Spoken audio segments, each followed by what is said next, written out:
here we are. It's week 5 in the National Football League. And no, folks, you are not seeing things. As I told you when we started Football Friday, that this thing was going to have some surprises and was going to get better and better and better.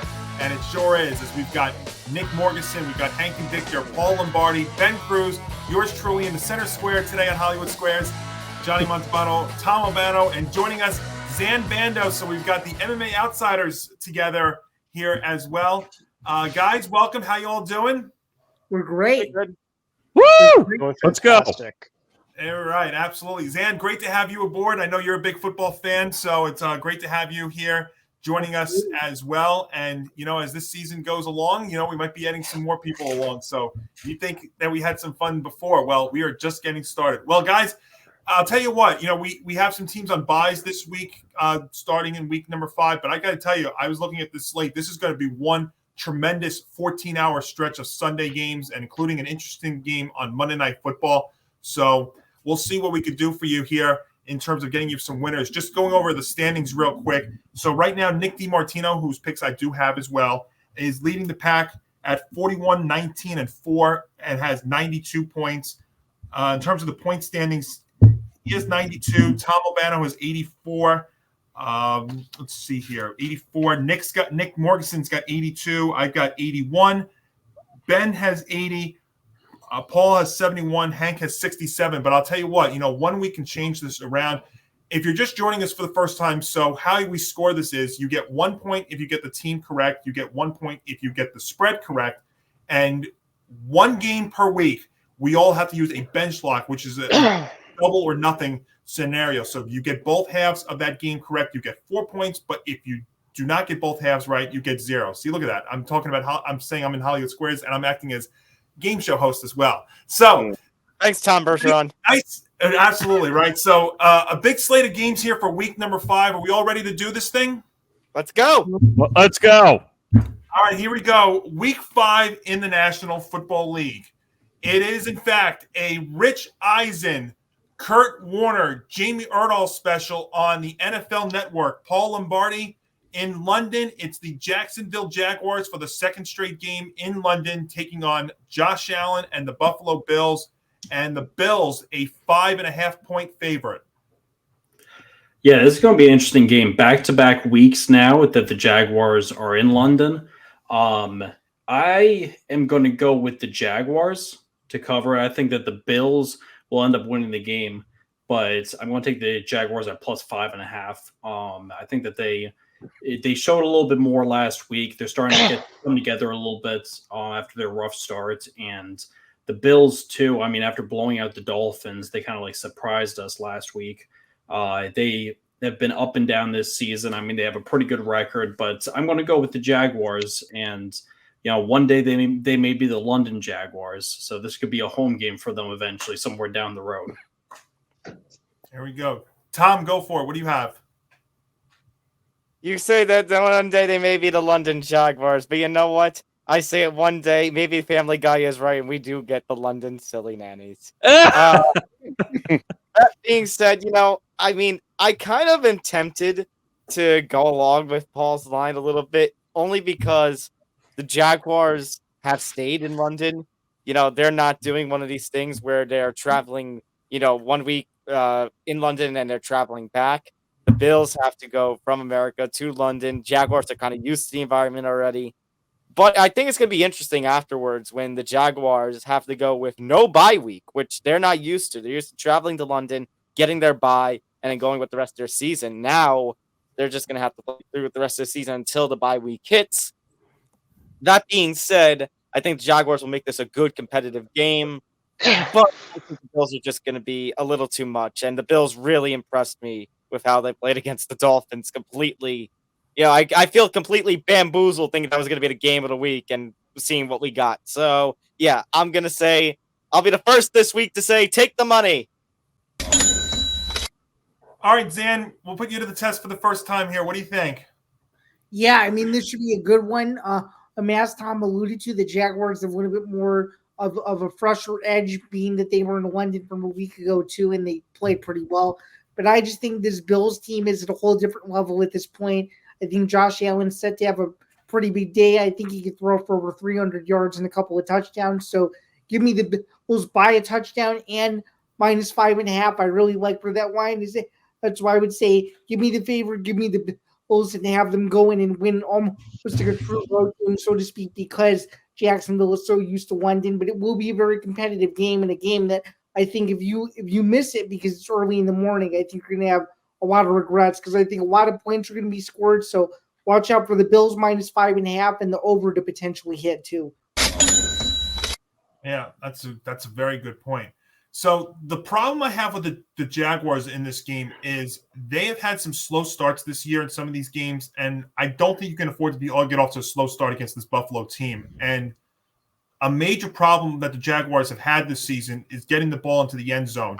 They rank 24th in red zone touchdown percentage. Buffalo is 6th. Now, the Bills' defense is excellent.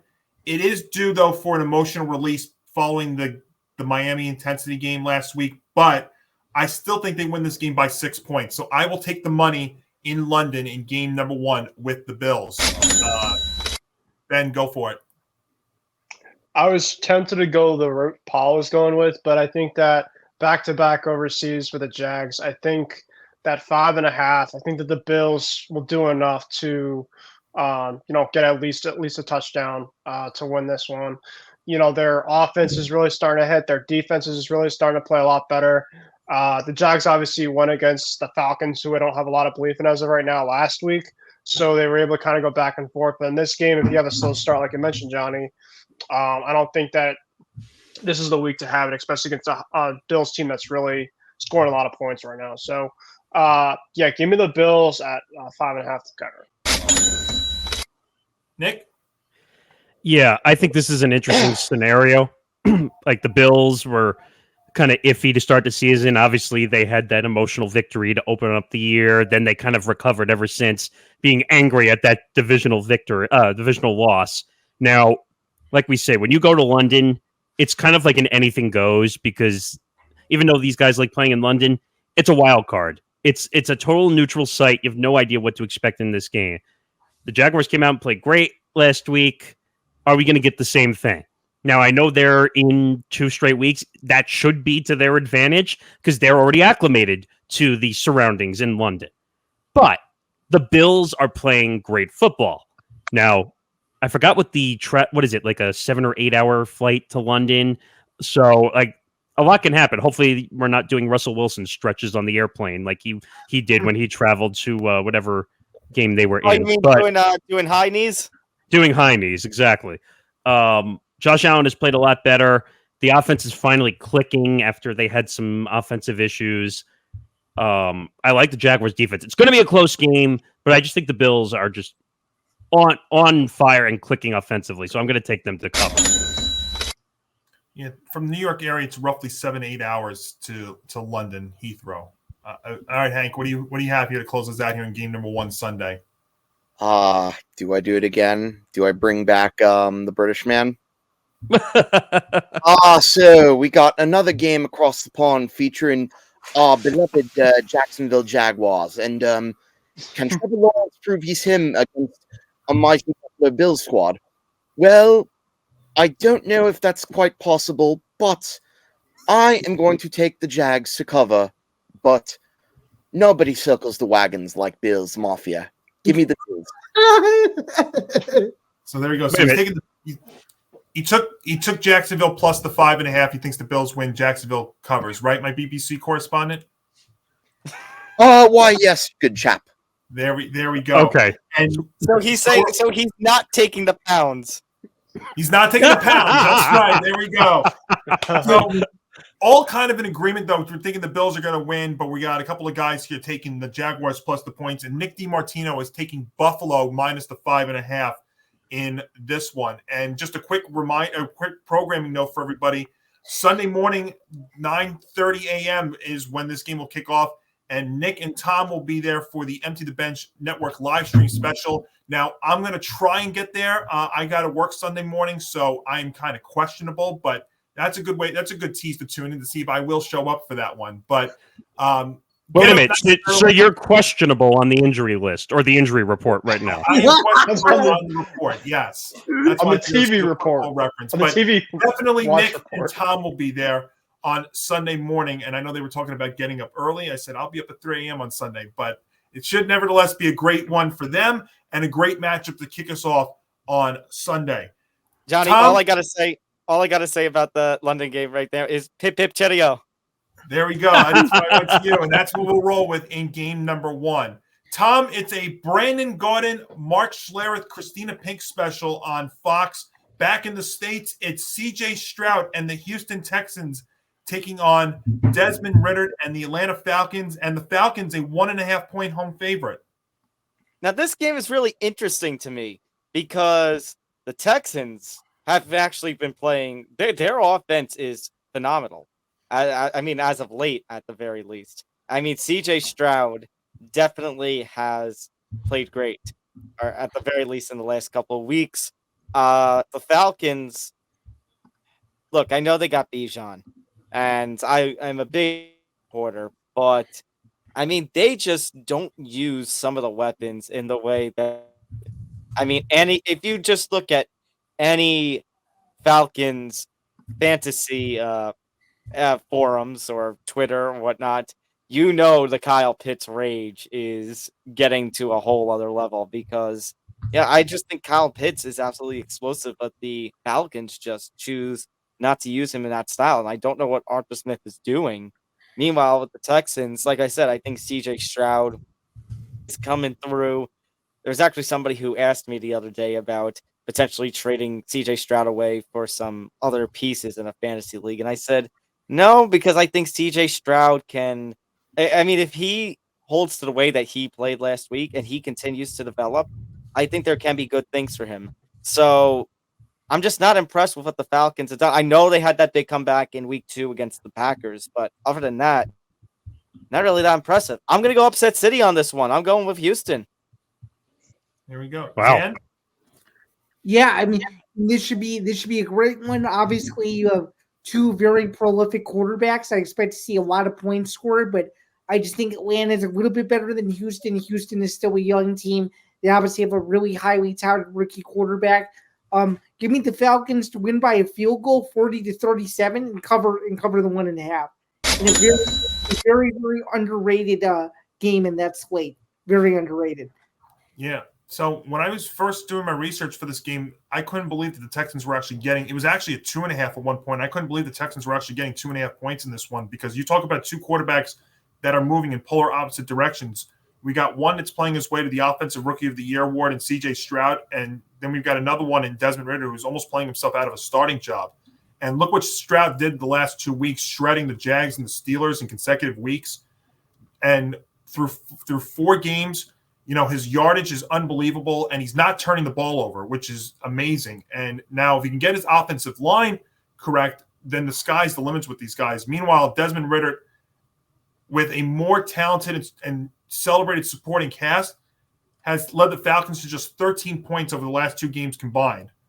And what I also like here from Texas's side, guys, is that Pro Bowl left tackle Laramie Tunsil and right tackle Titus Howard are on track to return this week and face an Atlanta defense that has just 5 sacks on the year. If C.J. Stroud has time to throw, he should be able to attack downfield against Atlanta. And running back Dameon Pierce is also going to be more productive with better blocking in front of him.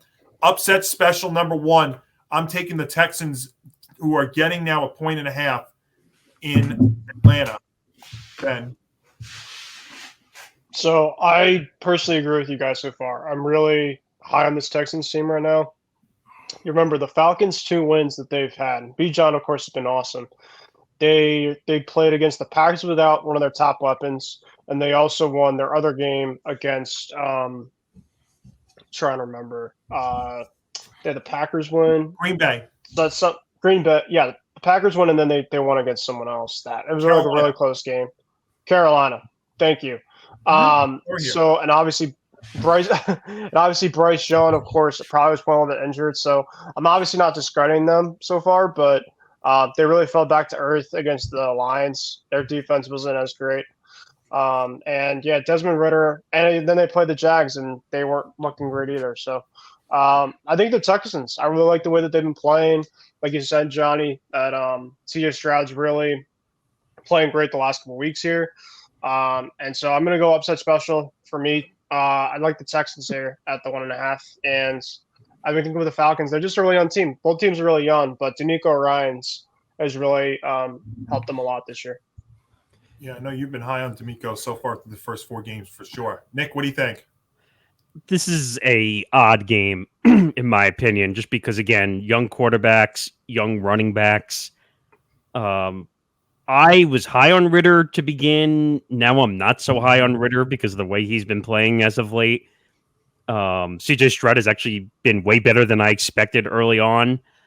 I still think it's going to take 3 to 4 years, at least, before you see anything competitive out of Houston for them to be a playoff push. But I actually like the way CJ Stroud is actually playing. Like, their offensive strategy is not a bad one. They just got to be able to compete defensively, which is kind of a question mark at times. But I'm off the Ritter train. I'm taking the Texans as an upset city. Go ahead, Hank.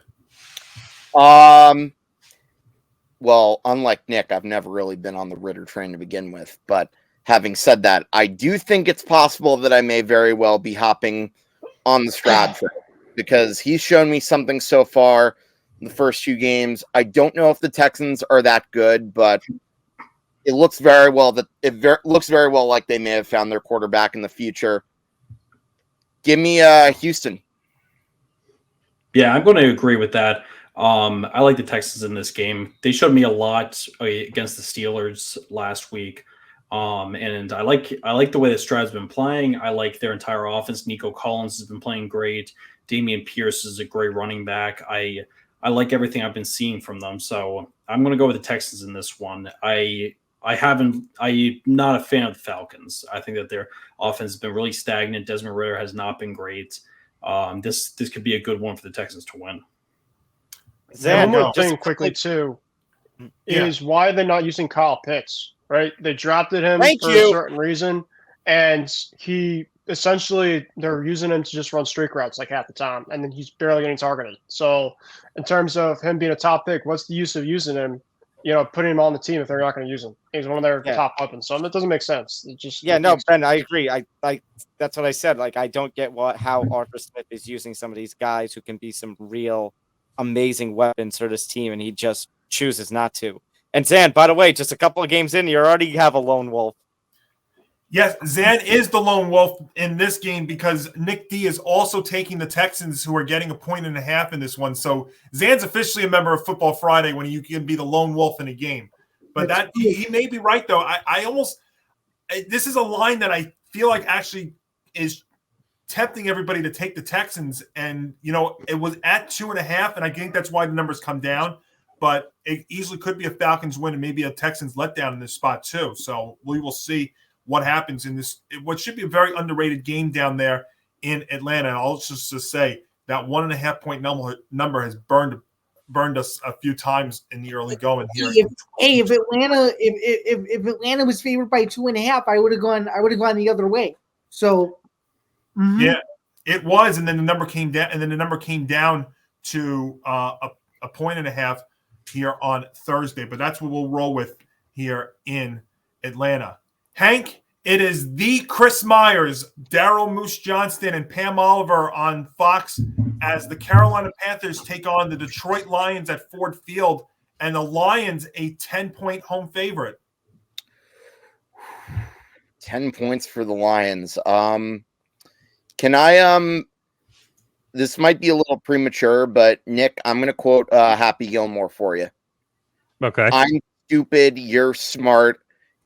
I'm wrong. You're right. You're attractive. I'm not very good looking.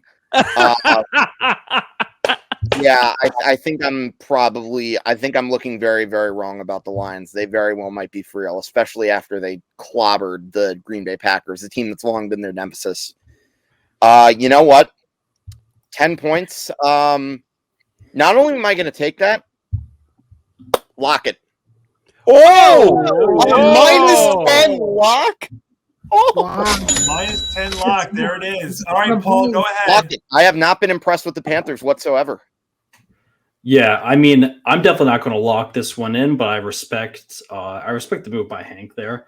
I'll agree. I'm going to go with the Lions. I think that the Panthers haven't shown anything, and they by far have been one of the worst teams in football this season. I like what I've seen from the Lions. This definitely in Detroit as well. This has the makings to be a blowout. So I'm going to take it. I was going back and forth with what I was going to do. I mean, I think the Lions win regardless, but if it's within 10 or if it's more than 10, I'm going to go with the Lions at minus 10. Go ahead, Tom.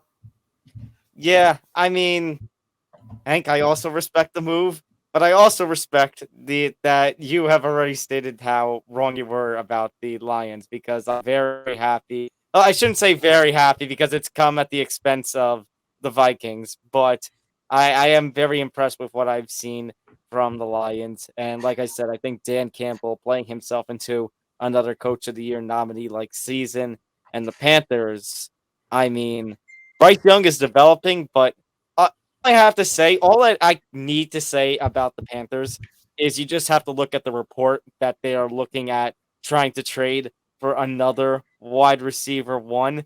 And you kind of feel like maybe they're having some regrets about trading DJ Moore, even though that's what helped them get Bryce Young in the first place. But, Adam Thielen, DJ Chark. I mean, I was big on Thielen, but it just hasn't delivered. Chark hasn't delivered.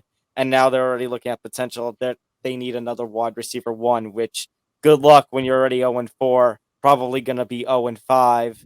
And, well, all I can say is if the Bears and Panthers somehow continue to be winless, it should be very interesting on November 9th when they play on Thursday Night Football. That said, I say take the money on this one, even with the minus 10. The Lions are just really good. Zan? Yeah, I mean, this is even though this isn't a divisional game, it really is Detroit's NFC North to lose.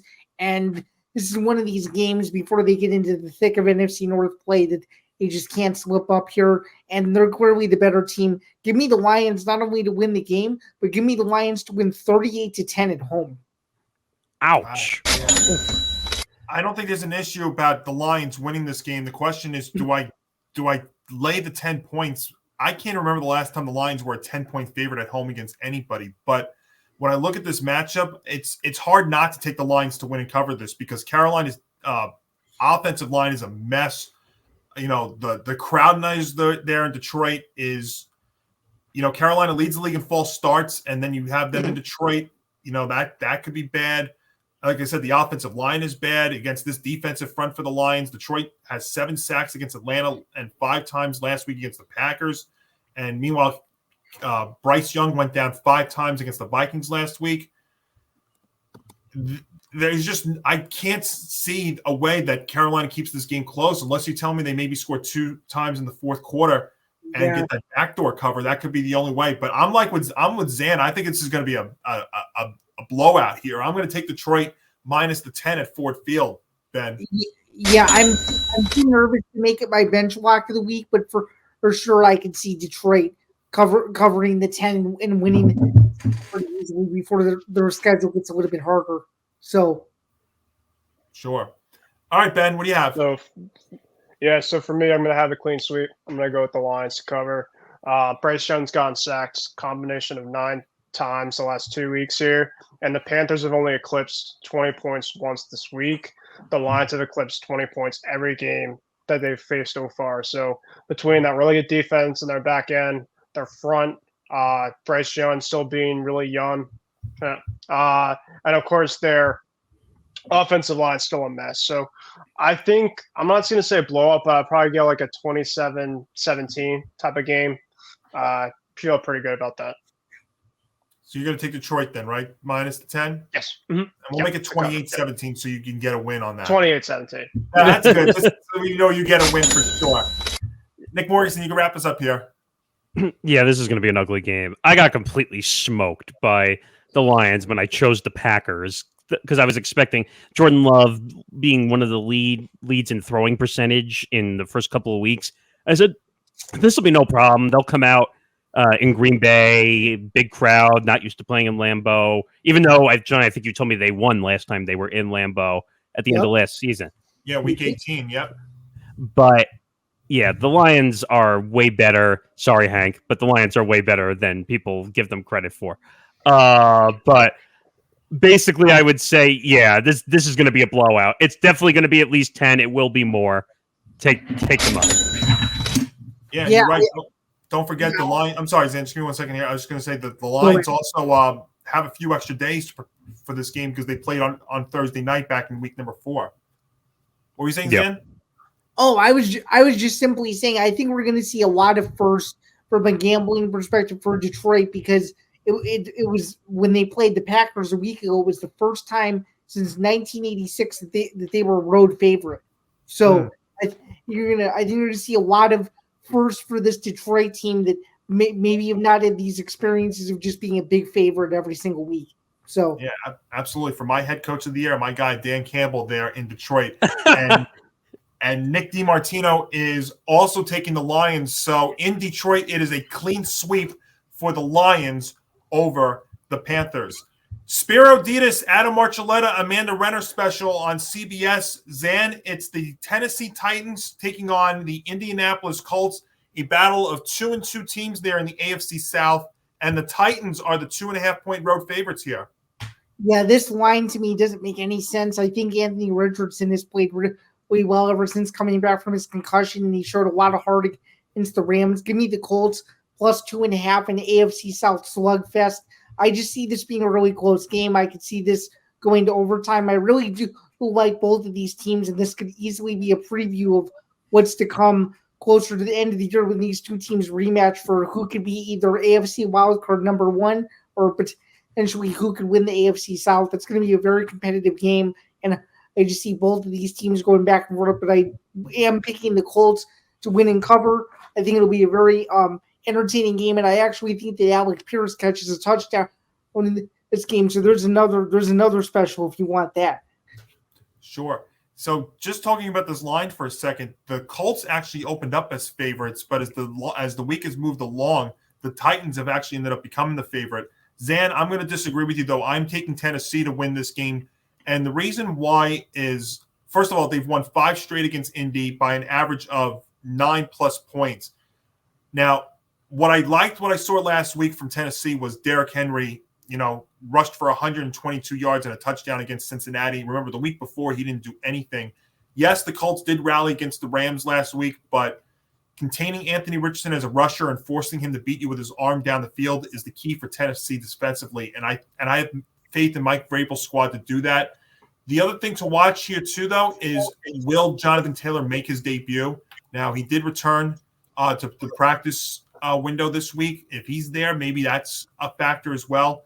But I'm going to give Tennessee the slight advantage here in this matchup of 2-2 teams. By the way, these are 2 of 12 teams so far through 4 weeks that are sitting at the 2-2 mark. But kind of a critical one here in the AFC South. But I am going to take the money and take the Titans over the Colts here, Ben. I'm going to go with the Colts to have the upset. I really like Anthony Richardson a lot. I know that the Titans obviously have had the Colts number, but with Jonathan Taylor coming back possibly this weekend, I think would really help a lot. With that being in Indy too, I think that's a massive thing as well. But yeah, I am obviously really worried that Derrick Henry in terms of this game for the Colts. If you're the Colts, try to stop that because once he kind of gets going, he's really tough to stop, obviously. So, but yeah, I'm gonna go the Colts at the plus 2.5 here, and I think it's gonna be a close game. But I have the Colts here. Nick? Yeah, this is again an ugly game, or one of the ugly games I see on the schedule this week.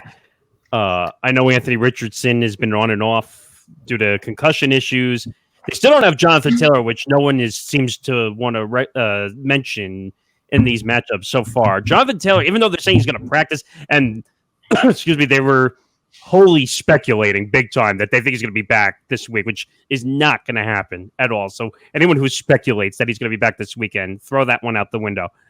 The Titans had an incredible victory last week, like a blowout victory against the Browns. I think it was 27-3. Like they just totally annihilated the Browns. And I don't know.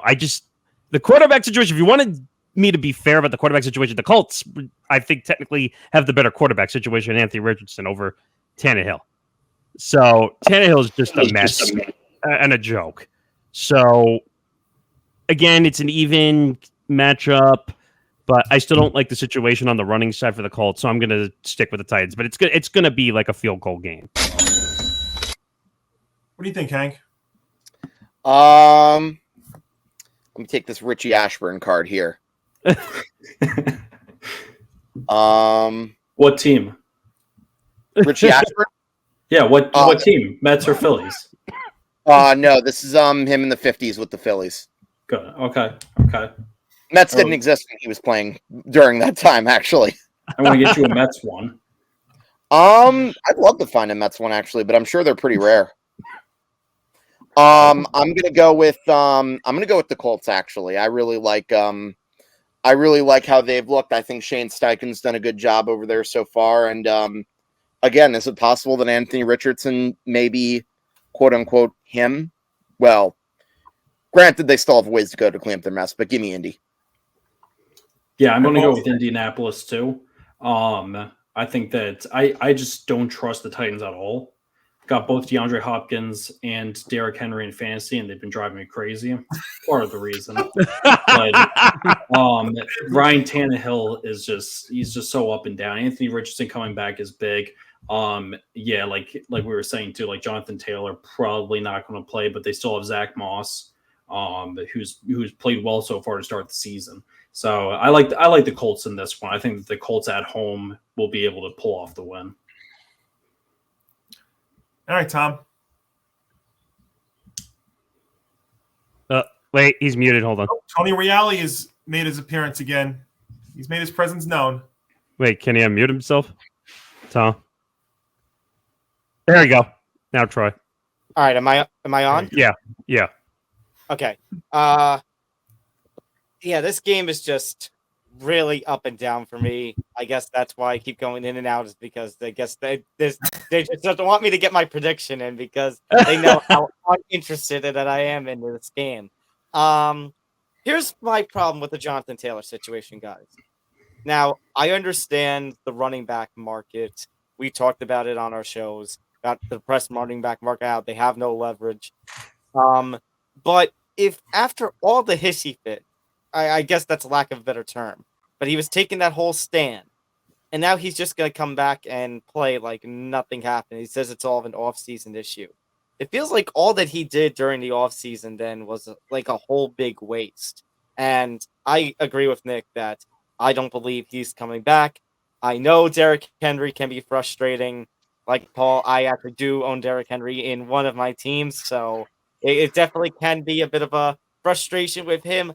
But he has shown, he has shown highlights that he can deliver still. He can be classic Derrick Henry, running through defenders, stiff-arming defenders. We saw that last week with the Bengals defense. So you know what? This is a toss-up like Hank did, except I don't have a coin in me. I'm just going to take an educated guess, and I'm going to play it safe and say take the money on this one. There we go. All right. And by the way, Nick D is also taking the Titans, so it will be a split decision. I think it's 5-3 here, but this is a tough one to figure out, and we don't know as of this recording if Jonathan Taylor is going to play Sunday. He did return to practice in full, but there's still no definitive word yet if he is going to be active and ready to go come Sunday. And if I did know if he was going to be active, I'd be more inclined to go Indy's route, but I think it's more the proven thing with Derrick Henry versus the unproven thing in Jonathan Taylor. Otherwise, it's a tough call here in Indy for sure, but a big matchup though, because these two teams are both 2-2 and all four teams there in that AFC South are sitting at 500. Kenny Albert, Jonathan Vilma, Shannon Spake special, if you can say it's a special, on Fox as the New York Giants take on the Miami Dolphins. Not a typo. The Dolphins are a 12.5-point favorite. Let me just go first to get it out of the way. I'm taking the Dolphins. And this is going to be my lock of the week, and I have nothing else to say. What? Go ahead, Hank. Guys. Man. Give me a reason why I should take the Giants plus 12.5. You No, can't. I'm not going to give you a reason. Yeah. Go ahead, Hank. Johnny, let's play the Jeopardy music as I think about this. Oh, wait. I wasn't prepared.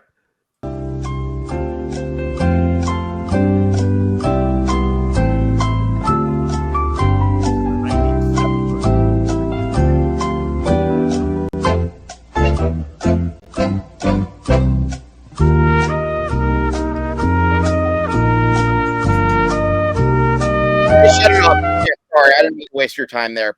Give me the Dolphins. By the way, that is the 97 to 2000 think music there for Jeopardy. And one of my favorite sets. Oh, the sushi bar set? Yeah, that was the best. But okay, I'm sorry. I can't just go without giving my take. The Giants are a mess. Like they don't have a great offensive line. The offensive line is completely different without Andrew Thomas. And not to mention, now I'm starting to worry whether Daniel Jones may be at best a bridge quarterback. And make no mistake, you guys know I'm one of the biggest supporters of Daniel Jones that there is. But having said that, what I saw last week was pretty alarming. And considering I've seen him make some of the same mistakes that he's made, like even when he was younger, it's a little bit of a warning sign. And not to mention, I think the Giants are still realizing, or Brian Dable is still realizing, that this year just is not nearly as easy as it was last year. And the fact that they're going, the schedule doesn't get any easier the next 2 weeks is not helping them whatsoever. So yeah, I gotta go with the Dolphins. I'm sorry. Tom, you're our other Giants fan here. What do you think? Well, I mean, here's my thing, Hank. Did I not call during the NFL preview show that they were going to go on a start like this? I did say by this point that they would be 1-3, and I said they will end up 1-5 after the Bills and the Dolphins. And I said that they were given the third hardest, I think it's the third hardest schedule in terms of strength of schedule in the NFL this season. So obviously the record struggles, they were going to be there. The thing that really irks me, however, is that the thing that really irks me is just how they played.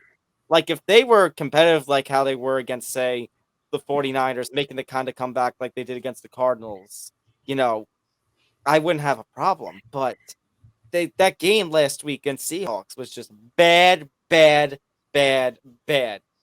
Jones was bad. The offensive line was bad. I agree. Andrew Thomas not being that offensive line is an absolute killer. Them not having Saquon Barkley is an absolute killer. And then, you know what? We can't get off of the Giant fan trio without talking about this guy right here. I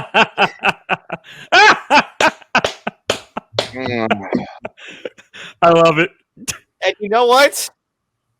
I don't think I need to say anything else because I think I got everything out of my system when I was on ETV this week with Nick here. But yeah, and I said it on that show, and I'm gonna say it here. I'm taking the Dolphins. I'm not making them my lock, but you know what? I always get nervous with these double-digit lines. This one, I'm not nervous, but I will give a hot take. They let up 11 sacks against the Seahawks. I think they'll let up just as many, if not just under, with the Dolphins because because of Evan Neal's comments. They need a humbling, especially him. Wow. So wait a minute. So Tom, you're basically saying the failure. I'll go off on a little bit of a rant at the end, but let me get everybody else in here first. I just want it to be simple and to the point and just make my pick. Zan, what do you think? This I'm gonna make this my bench block of the week. I think this Giants team is horrible. I honestly think they could tank the rest of the season and go 3-14, and I would not care. This is a Tua statement game. He throws 4 touchdown passes with 2 of them to Tyreek Hill, and the Giants went up 7 sacks, and Daniel Jones will not be seeing the field by the beginning of the fourth quarter. Oh, I kind of was going to say, I was kind of make a point. This is the kind of game where I almost could feel like Daniel Jones is going to get benched at some point. Whether benched or he's going to get taken out, and because they're going to be getting blown out again, that certainly is not a crazy thought. I'll mention some more in just a little bit. So 2 bench locks so far on this game. Yeah, Tom, what do you want to say real quick? Okay, real quick. We saw how the Dolphins put up 70 points on the Broncos. How many are they going to put up on the Giants? Is my question. I would say probably 40. That's the thing too. Is I think that after last week when they got absolutely destroyed by New England and had that, not New England, against Buffalo, and had that reality check that I had mentioned on the show last week, I think they're gonna come back and put forth a big effort. And the funny thing is if the Giants had any sort of damn pass rush, then maybe I could actually see them covering this, since Teron Armstead is going to be out in this game, but they don't. Ben? Make it 3 bench locks of the week. I think personally, yep. I think with the Giants, they're going to be without 3 of their starting offensive linemen. Their edge protection last week was absolutely abysmal. The Patriots had their own, so welcome to the club. And yeah, it sucks. But I think the Dolphins, their loss they had was 20 points, and I think the Giants specifically, I don't know specifically if they can even make it to 20 points, even with the Dolphins even playing that great. I think personally, if the Dolphins could just get at least 20, the first couple quarters, and I think probably like the high 30s, I'd say maybe like a 30 to like maybe 17. I'd say maybe you could do like a backdoor cover, honestly, in this game. But yeah, I mean, if there was anything, because I think there could be like some garbage touchdowns in the fourth quarter, possibly. Remember the Dolphins, when they had a massive lead against the Patriots, they kind of let their foot off the gas a little bit later on in the game. So maybe they kind of go more prevent. Maybe that helps the Giants a little bit, but the Giants essentially can't fall behind. And there's not really much of a scenario in this where I don't see them not fall behind. So give me the Dolphins at the 12.5 and my bench lock. All right, Nick. this is insane what I'm hearing right now on these locks. First of all, shame on all the Giants fans in this room who are saying that Daniel Jones is going to get benched. You are the same Giants fans who said, who said to sign him to $40 million a year. Now you're going to bench him. You're admitting defeat on Daniel Jones if you bench him. Where's his offensive line? Where's his offensive line? You can't blame that. You can't blame this all on the offensive line. I didn't blame all of it on the offensive line. I said to you guys that he didn't play well last week. But wait a minute. You're admitting defeat if you bench him. I'm not admitting defeat. I'm out. I think that Brian Dable needs. I think this also falls on the coach. That's why I don't want to spend 1 million hours on this game, Nick. Just tell me what you have here. Because we can spend 2 hours on this, and I don't want to do that. Okay. I understand, Johnny, but here's my problem here. When we had Daniel Jones, we were talking about should we sign him, should we not? We talked about the potential options out there. We said Derek Carr, we said Aaron Rodgers, and we said that after what happened last season, that awesome run that the Giants had last season, we couldn't go to a veteran holdover quarterback. And if we were going to franchise tag him, it was going to cost us $32 million anyway. So we said 32 versus 40. That's not much of an increase. Plus you have the out, which we discovered after next season. But here's my issue with, and I talked about this on ETV. Here's my issue about what we were talking about with Dable. We cannot just fire another guy after 2 seasons. We're talking about we're talking about Daniel Jones and the lack of development or struggle to develop. We can't develop a quarterback. We're just going to go through head coaches like crazy. If Brian, I'm going to reiterate the point I said on ETV. I'm going to shut up. If we're going to fire Dable and maybe Shine after the season, then the Giants are going to have to blow it up again. Oh no! If you're not calling for that, if you're going to, I just want to be very clear. I'm not calling for that. Right? No, and I never said you guys were. But if you fire Dable, then the whole team's got to be blown up to smithereens because that's not it's not his fault. Right, and I'm not, and I don't know who said fire Dable. I mean, he didn't have a great day. He didn't have a great game. Nobody had a great game. I think Johnny, this goes to something Nick and I talked about, that we have this fear Dable's going to be thrown under the bus if they have a bad season, finish like a 5-12 or a 6-11. That's Tom, the point that I was making. You said it though. The schedule was brutal this year, and it's not even the fact that they're 1-3 with the schedule. It's just how they've played. And you looked at this. You've looked at this season. The offensive line's been atrocious. The Daniel Jones, who it's not all his fault, but he has not played well either. The defense cannot at all get to the quarterback. Like Kayvon Thibodeau has taken a major step back so far through 4 weeks. That's where it starts. I understand that. I think it's kind of ridiculous, though, on a 12.5-point line. Do you know how hard it is to lock and guarantee two plus touchdowns? Do you know how hard that is? Especially this early in the season, it is hard to do. I mean, I don't know if I can lean that way. And by the way, the Dolphins' defense had holes in it last week, big time, against the Bills. If you notice, they couldn't stop anything. They couldn't stop the air in a chip bag when you unseal it. Okay. Okay, so they tell me where I'm wrong. They could not stop the Bills last week.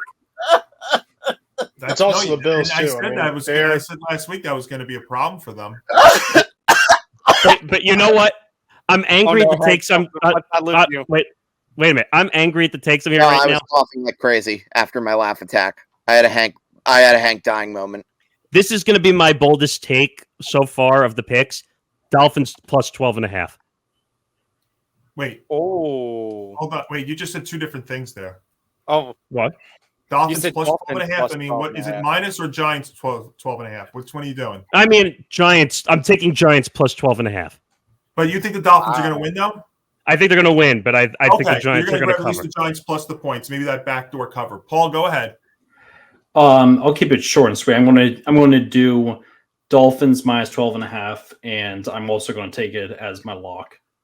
Wow, so that's 4. Wait, but hold on. Not 1, not 2, not 3, not 4. 5 bench locks on Miami minus 12.5. God, this is also taking Miami. This is nuts. And you know this what? Is crazy. Nick, I'll even say this though too. This is not even about the Giants. I think the Dolphins are pissed after how they played last week, and I could see them coming out and putting up a 40 burger. Because but we're acting like the Dolphins are a top 3 defense. They're not. Their best recipe, but you know what though? The best recipe for that defense is to play a team that's bottom barrel offense. The Giants in 3 losses have scored 0, 3, and 12 points. I get it, but the Dolphins defense does have some holes. It does have holes in it. All right. You mentioned burger, so I have to bring the Evan Neal picture out again. Now, to be a favor, it disappeared, but okay. To be a favor, you also have to take into account too. We're going to disappear from this game.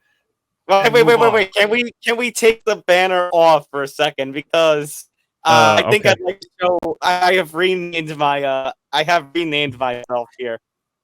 Bastard.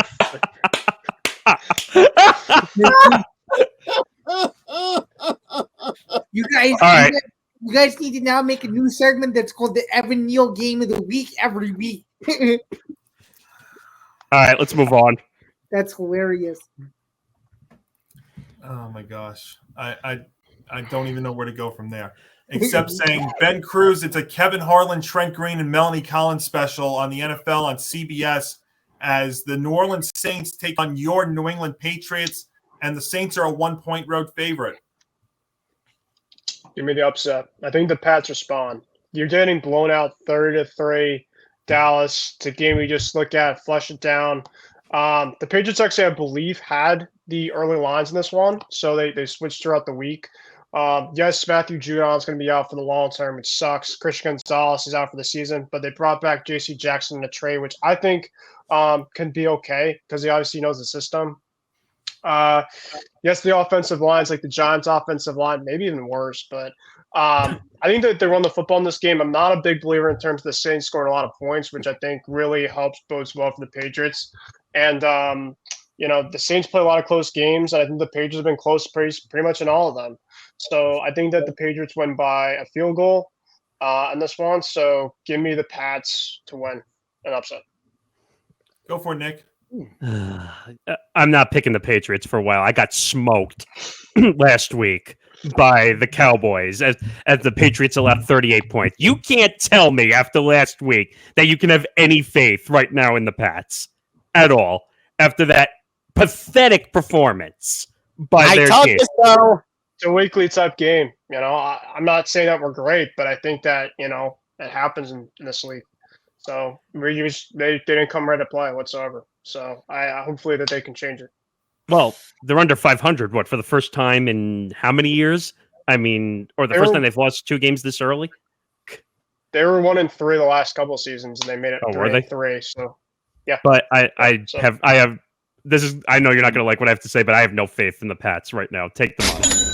Okay. I mean, I'm not saying we're great. I mean, -1. I mean, the Saints are a good team. I really like their defense, and we've shown we can't score consistently. So, Hank, what do you think?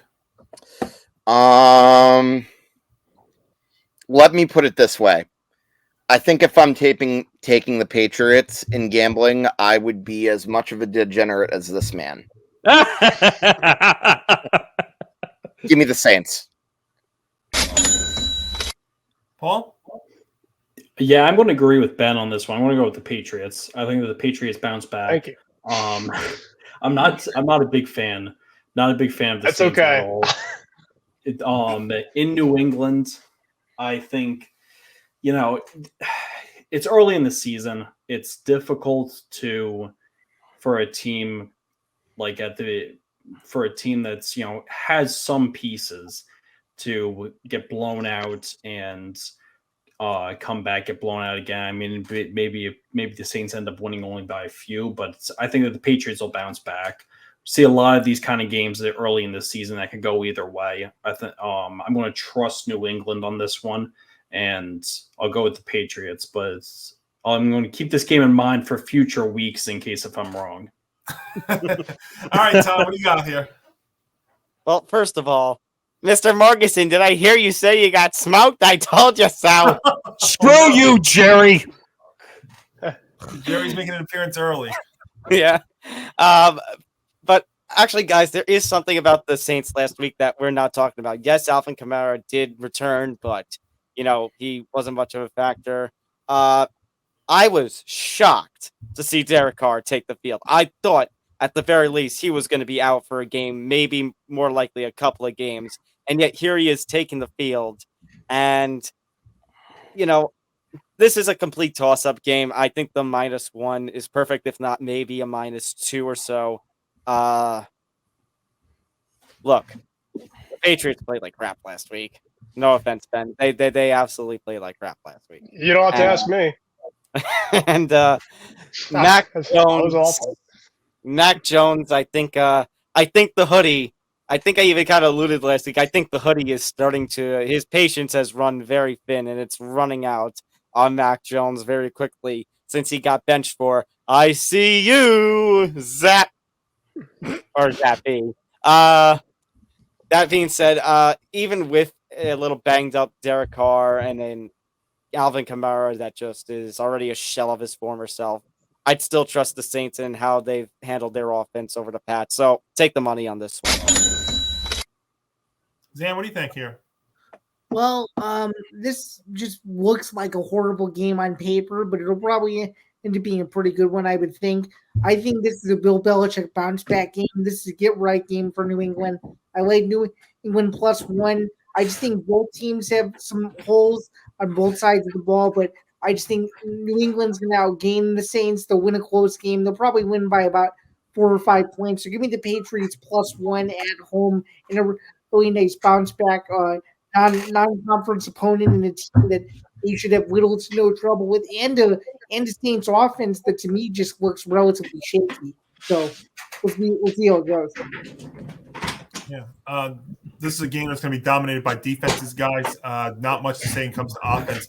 Tom, you made an excellent point about Derek Carr. He looked like he was hurt playing last week. And you know what? When it comes to a game like this, when it comes to a battle of defenses, I go with the home team. Patriots 17-12, let's say, over the Saints and Foxborough. That's where I'm going to go with. So it's going to be a split decision here. Nick D is taking the Saints -1. up in Foxborough. Nick, it's an Iron Eagle, Charles Davis, Evan Washburn special on CBS. This is a great game here in the AFC North as my guy Lamar Jackson and the Ravens take on what looks like is going to be Kenny Pickett and the Pittsburgh Steelers at Aquashore Stadium. And the Ravens are a 4.5-point road favorite. Yeah, this is a great rivalry game.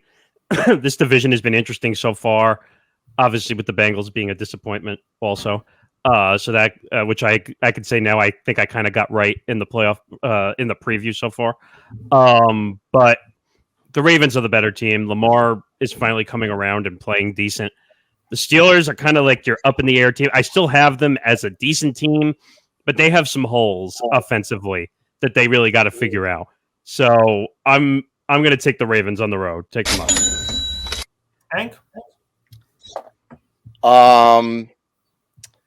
I am going to go a little bit. I'm going to go the unconventional route.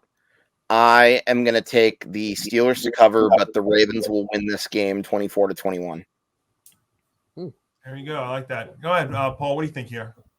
I like the Ravens in this game. Especially after last week.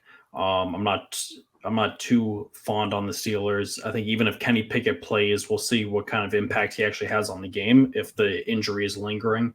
But the Ravens have been playing well. Lamar Jackson's been playing well. So I definitely like Baltimore. Tom? All right. So I may have just talked about in the last game about how Derek Carr, even though he was banged up, I trust him more than I do Mac Jones. This is a completely different scenario where the Steelers playing a banged up Kenny Pickett does concern me. Now, obviously, last year was always the concussion. This time it is the ankle injury. And I'm really concerned. And the Ravens, yes, I talk about injuries. Meanwhile, the Ravens are an all-pro team with injuries. But I do trust Lamar Jackson. And what did I say during the preview show, guys? I said if the Ravens are going to go anywhere, it's because of Zay Flowers breaking out. And dare I say, would I put him up there with CJ Stroud for Offensive Rookie of the Year? I don't. And for a potential of that, I don't know. But he definitely has helped to make this Ravens offense go. And I trust him, the connection between him and Lamar, to get the job done over the Steelers. They did not impress me last week. They've been okay, but I think the Ravens are just a better team overall. Take the money. Zan, what do you think here? As the others have been saying, obviously a great rivalry game, going to be a bloodbath. There might even be a fight mid-third quarter, but I just think that this is, again, a get-right game for Pittsburgh, a get-right game for Kenny Pickett and Mike Tomlin. I like Pittsburgh to cover the spread, but I think the Ravens win a close one by 3. I just think it will be a back-and-forth game, and I just think Pittsburgh wants to get the bad taste out of their mouth from a really dreadful performance in Houston last week. And I just think Baltimore has been playing down to their competition as of late, even though Lamar has looked like one of the best quarterbacks in the AFC, if not the second or third best quarterback. But I just see this being a really close game and a must-win game for Pittsburgh. So I like Pittsburgh to cover but lose. There we go. So the Ravens are trying to become the first team since the 2019 Chiefs to play each of its first 3 divisional games on the road and win all 3. So the concern with me in this one is not that the Ravens are going to win, are they going to cover the 4.5-point number? And I will take them laying the money because Pittsburgh's offense to me is just too unreliable, and I don't think it matters if it's Kenny Pickett or Mitchell Trubisky going because they scored 6 points last week against the Texans, and their defense has also been fading a little bit. And Lamar Jackson right now is playing like an MVP this year. He's playing that well. Bounce back guy. As long as he's healthy out there, I know they've been dealing with the injury bug so far, but even with those injuries, look at what the kind of throws that Lamar and company have been making there. I think if the Steelers are going to cover and win this, they better be playing this game from ahead. I just don't know they're going to be able to. I will take the money at Aquashore Stadium. So I'm going to have the Ravens to win, but I think the Steelers are going to cover. This week really stood out to me in terms of Najee Harris and players just calling, essentially saying we're playing soft. We're not playing to our potential right now. And typically, when you have players like pretty much saying that, it's usually a voice to be heard. I think that it's at home in front of their fans, divisional game.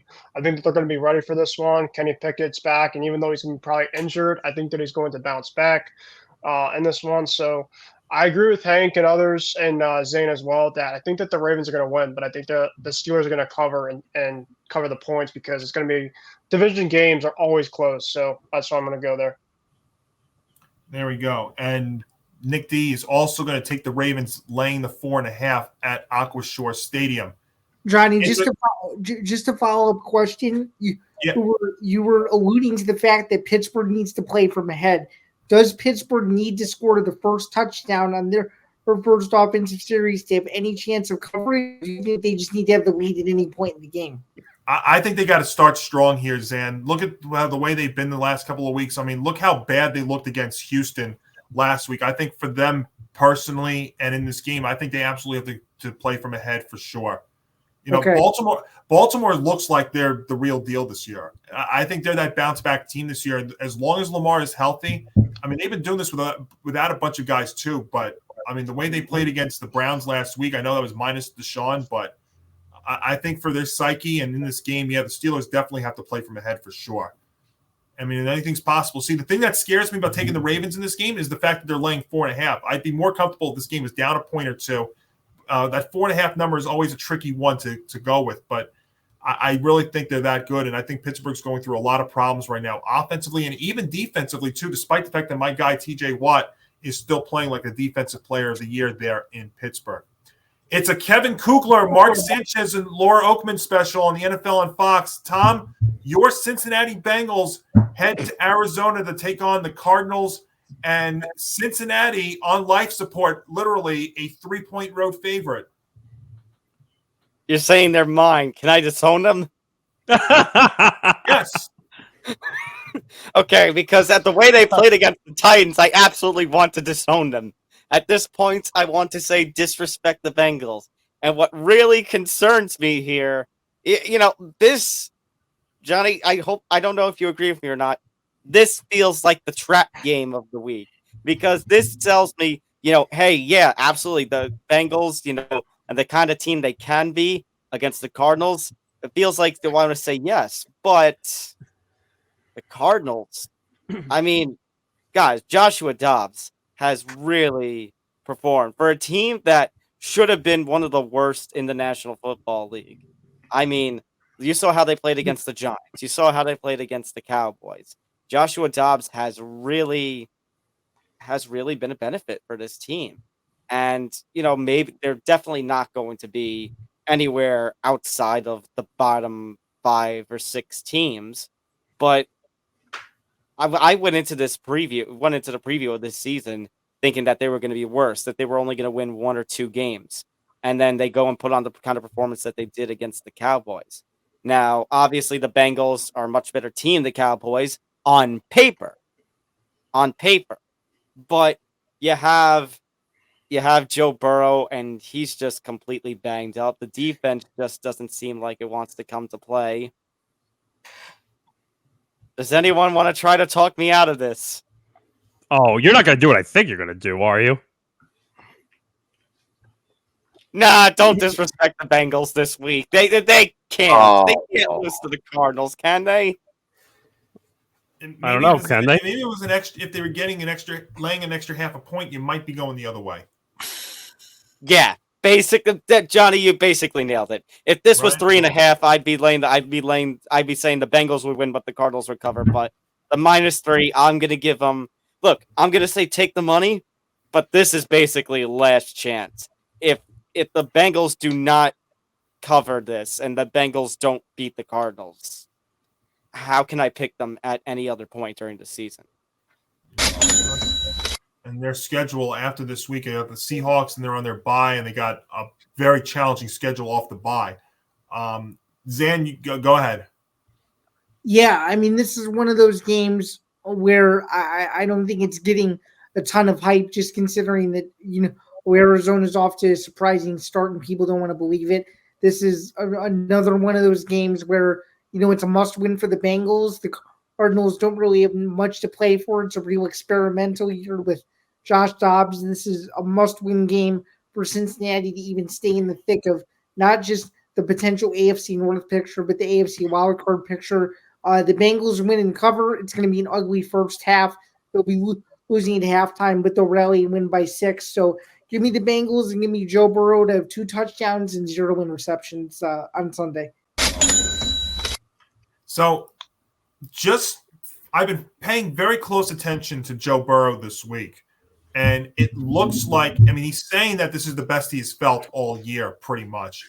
And if you look at him through practice, it looks like he's better. But I'm going to believe him in that regard. But now you've got T. Higgins, who's going to be playing with a broken rib. You've got Jamar Chase, who's pissed. So, like I said, the problem, though, is the line is too low for me to go with Arizona to fully win this game outright. And I'll tell you, if I saw that Burrow was still limping in practice and stuff this week, I would go with Arizona, because you're telling me an unhealthy Burrow, an unhealthy T. Higgins, a pissed off Jamar Chase.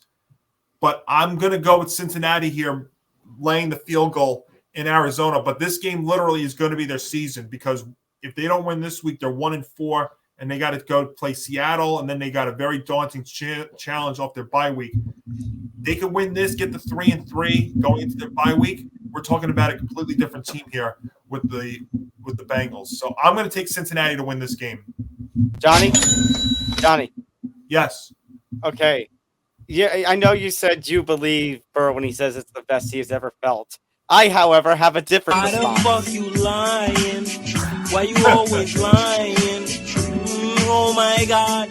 Stop you fucking lying. It just looks like, though, at some of the stuff that you see on the coverage, though, it looks like he is moving a little bit better, and that's why I'm gonna believe it. And I just don't think they're this bad that they could lose to Arizona. Yeah, Tennessee at least had Derrick Henry run for 122 yards last week. Mm-hmm. And who else? The Ravens are for real. I'm just trying to think who else they played this year.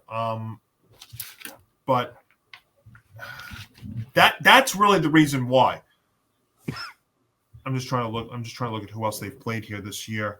The Titans. I said it was Derrick Henry. Cleveland's defense, though, will keep them in games. So they beat the Rams. They beat the Rams by 3.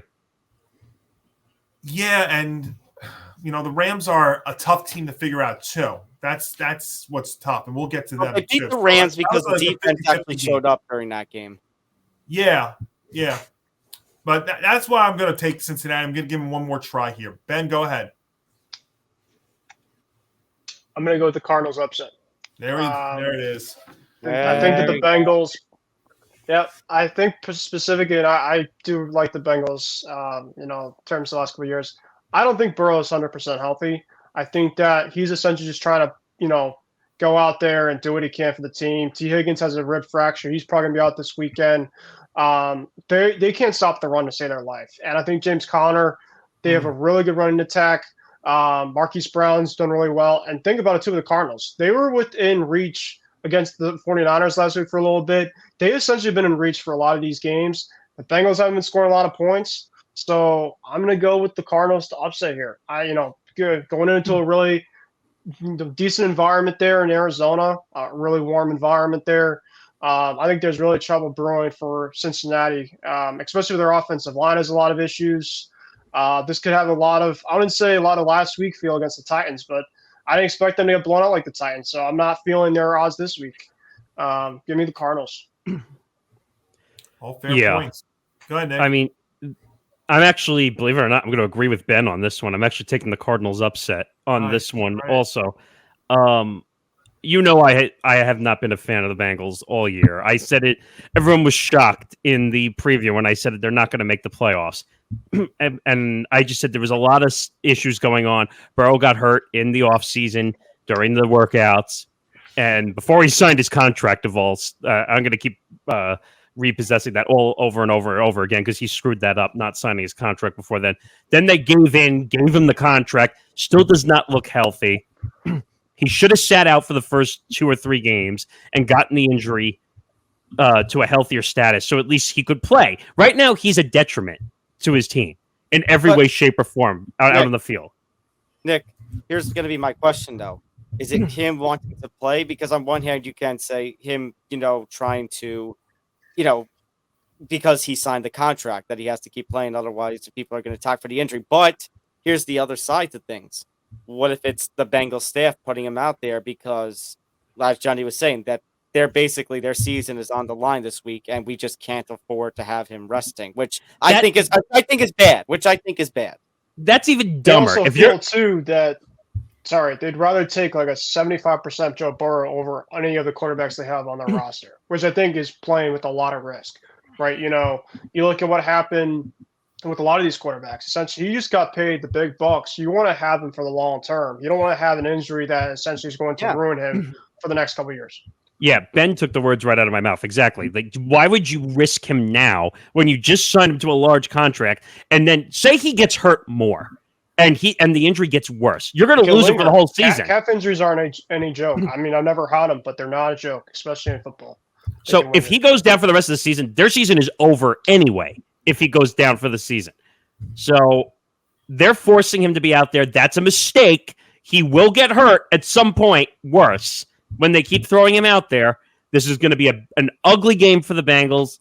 The Cardinals are going to win this outright. Yeah, Rodgers, remember, had a calf strain in training camp too, and I'm not saying that that's what led to ultimately his Achilles injury, but those calf things are no joke. But, Hank, what do you have? Oh, Cardinals. They're gonna do. No, I'm kidding. I'm in the Tom school of don't disrespect the Bengals. So he's taking Cincinnati. Paul, what do you think? Yeah, I'm going to go with Cincinnati too. I think that even Burrow, somewhat healthy, will be able to navigate this, even though the Cardinals have been playing a little bit better than expected. I think the Bengals, like this is a must win for them to save their season. So I think that they do answer, and I think that they win by slightly more than 3. I don't think it's going to be a blowout. I think it'll probably be a pretty close game throughout. Yeah, there we go.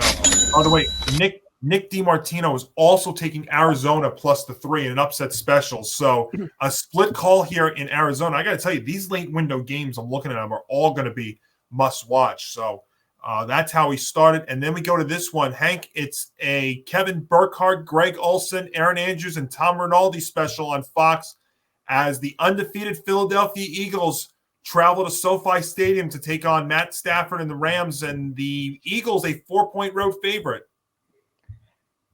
I mean, honestly, 4 points is a solid amount, and you know what? I'm definitely taking the Eagles to win this one. Now, the question is this going to be another win for the Eagles that's too close for comfort? I think it might look that way, but they're going to get that touchdown to pull away and win by 10 points. Paul? I'm going to go with the Rams on this one at plus 4. Okay. I think it's going to be a very, very close game throughout. The Eagles have been playing a lot of close games, as Hank's been alluding to. But the Rams feel like if all is clicking, their offense is pretty decent. Matthew Stafford's now back. They've been doing a lot better. I've got a weird feeling that in Los Angeles, this game's going to be back and forth, and the Rams are going to end up pulling it out. Remember, too, Cooper Kupp's back this weekend, too. That's what it looks like. It looks like it's trending towards that. Yeah, Tom. Yeah, he was practicing this week, so. Yeah, he got taken off the IL. He's got a 21-day window now. Tom, what do you have? Yeah, he's in the 21-day window. But even if he doesn't play, I mean, Puka Nacua, Tutu Atwell, I said it last week, they're certainly developing as great receivers, especially Puka for Matthew Stafford. And yeah, the Rams have shown this season that when their offense, as you guys said, when it gets going, it does get going, and it can be really good. But that being said, the Eagles, how my feelings on the Eagles, they're just at another level. But we have seen signs of weakness from this team. I mean, just look at last week where they let up the points against the Commanders, and basically they had to win the game in overtime. So this was on my radar for the lock. I'm not going to use the lock, but I am going to say take the money. Eagles. Will have the -4. Dan? Yeah, I mean, this is one of those ones where you could go either way on it. I know for sure it's going to be a really close one. I like the quarterback matchup here, but the Eagles are just slightly better than the Rams. Give me the Eagles to win by 10 points and to cover the 4. I just think right now they're firing on all cylinders despite playing kind of down to the Commanders in the second half last week. I think they're going to get their semi-bad taste out of their mouth and go home to Philadelphia remaining undefeated and feeling really good about themselves as we enter the second quarter of the season. So I'm with Paul. I'm taking the Rams getting 4 points in this one. I don't know if they're going to win. I think it's going to be very, very close, though. I had it like a 28-26 final, and Cooper Kupp being back there, teaming him up there with Puka Nacua, who's arguably the best wide receiver in football so far through 4 weeks, I think is going to be a big deal. I'm also very interested to see how Aaron Donald battles this Philadelphia offensive line, and that should be a good challenge too. The one thing I don't know if I mentioned this in the group chat last week, guys, in real time, but I was shocked that the Commanders didn't go for 2 there at the end of regulation. Titanic Ron didn't live up to his nickname and didn't gamble and go for the 2-point try and win it there in regulation. The way the Commanders were, I thought that was their best shot to win there at the very end. Now, that was also aided by the fact that A.J. Brown committed an unsportsmanlike conduct penalty in the end zone when Philadelphia took the lead there late in the 4th. But I think the Rams make this game very, very close. The Eagles have played a lot of close games this year, and they're not going 17-0. So I wouldn't even be surprised if the Rams win this one outright. But I will, at the bare minimum, at least grab them with getting the 4 points at home in this one, Ben. Yeah, I'm going to go with you, Johnny and Paul. I think the Rams are going to make it close. I think that the Eagles are going to win, but I think that the Rams are going to take the points. Cooper Kupp is back. The Rams have pretty much been in a lot of the games for the most part. Even in the game against the Cincinnati Bengals, where they really – personally, I didn't think that they played great with the bad play call with Sean McVay. They were in it to the end. So I think that this is a game, it's in LA. They're going across country. Obviously, I'm a little bit believer in that stuff. So I think that the Eagles win, but the Rams take the 4 points, the +4 here. What do you think here? Yeah, I mean, I've kind of been frustrated with the Eagles. They have not covered. They've kind of been playing very close games. It's been a little too close for comfort quite a few times on picking them, especially for locks quite a few times. Yes.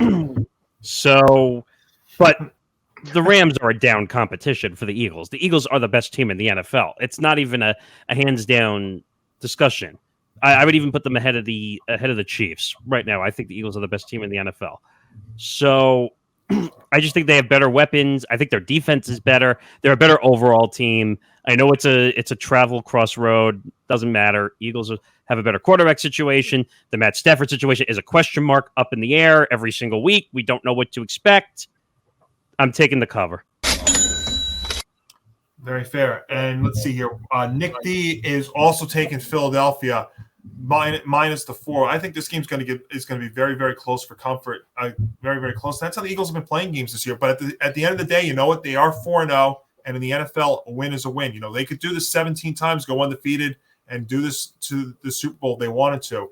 I think it might get exposed against very, very good teams. Like if they played the 49ers and they're fully healthy again, that might be where it gets exposed. But we'll see here. Eventually, though, they might be due for a downfall. And I think the Rams might be able to do that out there at SoFi Stadium.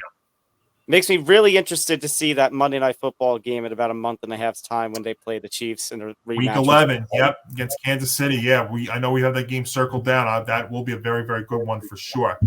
All right, guys, I think we need to catch our breaths here. I know we've been a little heated with the Giants stuff, and that's totally understandably so. But I think it's time to lighten up the mood just a little bit and look forward to what we had circled down as the game of the year. Yes, this is the game. Not only is this the game of the week, folks, this is the game of the year. Oh, you don't think so? Well, watch this. Broncos country, let's ride. Broncos country, Broncos country, let's ride. Broncos country, Broncos country, let's ride.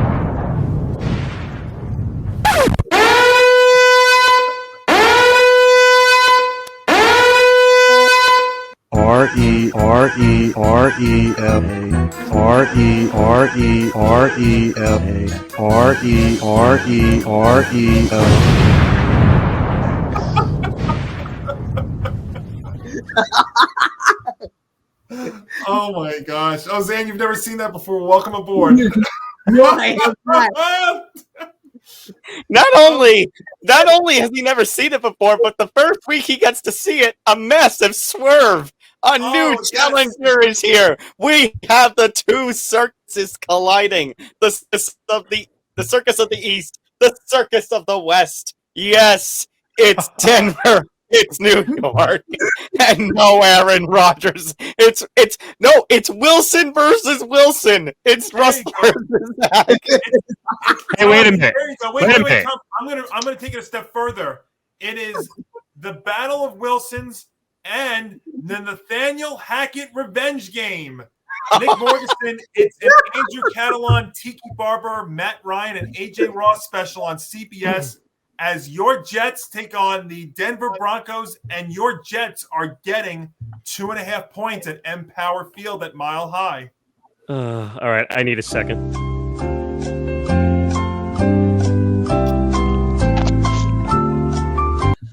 Okay. Yeah, this might shock everybody, but I'm actually taking the Broncos to cover and taking the money here. Yeah, this everyone's going to say, oh, well, Zach Wilson played great against the Chiefs and they only lost by 3. Do it in 2 straight games, and then you can prove to me that Zach Wilson has turned. That was, in my opinion, there was a lot of luck had in this game for him to have this performance. Okay? So we had one good game. Big deal. Put the performances together and give me consecutive efforts. Okay? And by the way, the penalty... By the way, they possibly could have won that game, maybe could have won that game. I think there would have been illegal contact. I think they got the penalty wrong. I think they chose the wrong penalty on that one. But if it wasn't for Mahomes throwing 2 lazy 3-quarter throw picks, this game would have been a blowout in every way, shape, or form. Okay? He threw a lazy pick at the end of the first half, and then I forgot where the other one was. I think it was earlier in the first quarter. He threw a lazy pick, which completely took them out of field position. So, yeah, I think he had a good game, but we all know he struggles on the road. That's another thing. He struggles on the road away from MetLife. Take the Broncos. I'm taking the money. And by the way, just another fun fact. Every time I've bet against the Jets this year, I've been correct. So, take the money. Hank, I'm going to go to you in just a second, but I want to go to the Broncos country. Let's ride, not creator, but mind behind these great videos. Tom Albano second here. Tom, what do you have? Okay. First of all, I've missed so much hearing the most miserable Jets fan on the planet. That seems to be your gimmick, Mr. Morgasen, is just absolute misery. Even when things go right and things look so up, everything has to be... They lost! They lost. They lost, but you know what? We came in here thinking it was going to be a one-sided blowout. May I remind you, 4 of you lost your locks last week, thinking it was going to be a one-sided blowout. So you can't convince me. So in this one, look, I completely disagree with Nick here. If they played that well against the Chiefs. And part of I understand, and part of me is fearing it's the Jets. They're gonna find a way, but you can't go and say what happened last week about how Zach Wilson was going toe to toe with Patrick Mahomes. How the defense, which we said was Super Bowl caliber, was picking off Patrick Mahomes. You can't have the performance like you did against the Chiefs and then lose to the Broncos. So I am actually going to show some faith. Despite, being the fan of the other New York team and despite the lack of faithness from the actual Jets fan, I am going to say Jets, Jets this week. I'm going upset city on this one. I feel sorry for you. Hank, go ahead. Hey, I'm not the Jets fan here. All right, well, I think we know this calls for me to bring back this bad boy. Oh, geez, he's back again. Yes, because whoever I'm picking is a gamble. This is why I have this specific baseball card. Let me put it up close a little bit. All right, degenerate gambler. Who are you taking? Okay, let's go. You know what? I'm going to go with Tom. Give me the Jets. Paul, go ahead. Yeah, I'm going to take the Jets too. I think that after their decent showing last week, I don't even think Zach Wilson has to play well. I just think that their defense holds the Broncos a little bit. To just put up however many points they want, and they could probably win this game. So I'm not going with the Broncos. Yeah, let's be clear. Last week they were playing an offensive juggernaut. The Broncos are not that. The Broncos won a game because they were playing the Bears. Sorry, Zan. I know. Zan, what do you think here?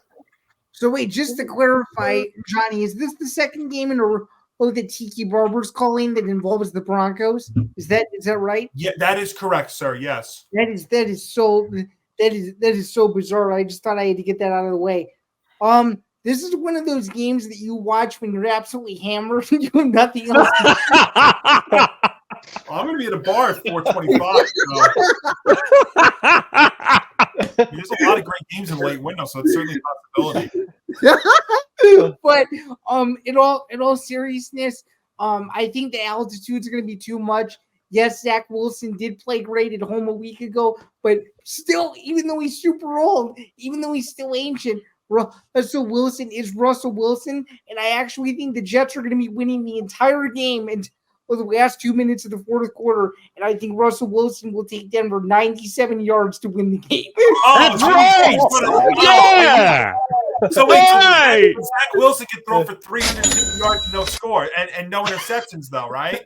And that'll be the talk. So then that'll be all we're hearing about on the radio on Monday morning. Nick, I'm going to make you feel better here. This pick is not even because of Zach Wilson. The biggest reason why I think the Jets are going to win this game is, first off, they have the better defense in this one for sure. The Denver's defense is not good. The Jets' defense is very good. And also, this is not even about Zach Wilson. I think the Jets this is where Breece Hall, I think, comes out in a big, big way. The Broncos rank 32nd against the run. And so get Breece Hall. I don't know if you want Dalvin Cook, because I know you're not a big Dalvin Cook fan, but I would say Breece Hall goes off for a big one. I think Zach Wilson will make enough plays also against a very shaky defense at best there in Denver. And I also think this is going to be an emotional one for Nathaniel Hackett. And I'll tell you, getting 2.5 points too. I mean, even if this is going to be a 2-point game on either side, I'm absolutely grabbing that with the Jets getting the 2.5, and I wouldn't be surprised they win this one outright, just because I think defensively they are a much better unit than the Denver Broncos. Fantasy board, by the way. Yeah, Tom, it's now or never for the Jets here. This is where they have to get it done. I think they match up well against Denver. Yeah, and the fantasy boards, by the way, Johnny, you mentioned 32nd against the run. The fantasy boards are going all out on Breece Hall, saying that Breece Hall has to be a must start this week, considering how he can break out. That being said, you mentioned the Nathaniel Hackett revenge game. This all goes back to the first Broncos Country Let's Ride of this year, which Nick and I had to do on our show because of one. We lost Tom. Wow, that was all drama right there on the moment. I was going to say the Broncos just Tony Reale Tom there. The Broncos were just like, stop talking so bad about us. Hey, they just had an unbelievable, albeit against the Bears, but they had an amazing comeback last week. All right, let me get back to Tom in a second. Let me get to Ben Cruse's pick here, and then we'll see if we can get back to him real quick. I'm going to go Jets. I'm not a big believer in this Broncos defense at all. They literally won last week because the Bears are the Bears at the end of the day. They're not that good at all, even though that Justin Fields is cooking tonight. He was cooking a lot last week, so good for him. But, Jets, obviously, I thought Zach Wilson. I'm not a massive Zach Wilson fan, but I give him his flowers last week. On primetime, I thought that he did a pretty good job. The altitude, obviously, is probably going to hurt him, but I think that the running game is going to be a massive factor why they win their defense. So I think that the Jets are going to win this game, and I think they're going to win outright. I'm not a big fan of the Broncos. Yeah. I mean, can we just say one thing, because we're talking about Breece Hall? Remember, he's coming off the injury still. Like, Yeah. and remember when he had that large run, I think on the opening week, where he was gassed getting to 80 yards down the field. He couldn't complete that run. You think going in the altitude is going to be any better? Well, I mean, you have the thing with the Jets, though, too, is it's not just Breece Hall. You have Dalvin Cook. Michael Carter's still there, too, right? So you have 3 options to run the ball. I don't know. I think we're giving the Jets a little too much credit based off of last week playing against the Chiefs. I'm not even basing it off. I'm not even basing it off last week, Nick. I'm basing it off the fact that the defenses in this one, I think that the defense they're going to be able to pressure Russell Wilson, and maybe he's having some bad plays. And again, I don't think this is even about Zach Wilson. I think it's just their defense, and I think the fact that they can run the ball on the Denver defense, and that might be able to get it done. This might be like 19-16. It's not. I think it's going to be that kind of low score. Those are the kind of games the Jets are going to have to win nowadays. But you win, you go to 2-3, and you play the Eagles next week, which is also a very good unit defensively. That could be, anything's possible right now. Unfortunately, I don't think we're going to get Tom back to say what he wants to say about Denver, so that'll have to be off the air. But that's what we're going to do. And you know what? Zach Wilson impressed in front of 29 million people watching that game on Sunday Night Football last week. And speaking of Sunday Night Football last week, Paul, your Chiefs, a big game here in the late window with Jim Nantz, Tony Romo, and Tracy Wolfson on the NFL and CBS. Your Chiefs head to Minnesota to take on Kirk Cousins and the Minnesota Vikings. So that means it is a Patrick Mahomes, Travis Kelce, Taylor Swift special against Kirk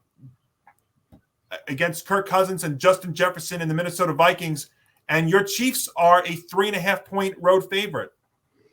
Yeah, no word yet if Taylor Swift's going to be taking a trip to Minnesota. So That's we'll right. see about why that. not? I wouldn't. It's early though; it might change. Yeah, it might change exactly. But yeah, this game's going to be interesting. I think that last week against the Jets was just overall bad showing, especially in the first half. They got off to a hot start, and the main thing was none of the receivers could get open. There was a couple of really bad interceptions that Mahomes threw, and mainly because he was trying to fit into tight windows and wasn't really sure where to throw the ball. None of the receivers were getting open. Travis Kelce kind of got shut down for the majority of the game, but that's kudos to the Jets defense mostly. And Zach Wilson ended up playing well to keep them in the game pretty close. But the Chiefs, I think, are going to take care of this game. I like their chances. Minnesota has not been playing well. I think that the Chiefs defense too has been fantastic. Trent McDuffie's been one of the best corners in the league right now, and he's going to have a tough matchup with Justin Jefferson. But I like the Chiefs being able to hang in this one. I think Andy Reid's going to figure something out with this wide receiver core because they haven't looked great to start the season. But I think they're going to start getting going soon. So I like the Chiefs. I think the Chiefs are going to win by more than 3.5. So I'm going to take them.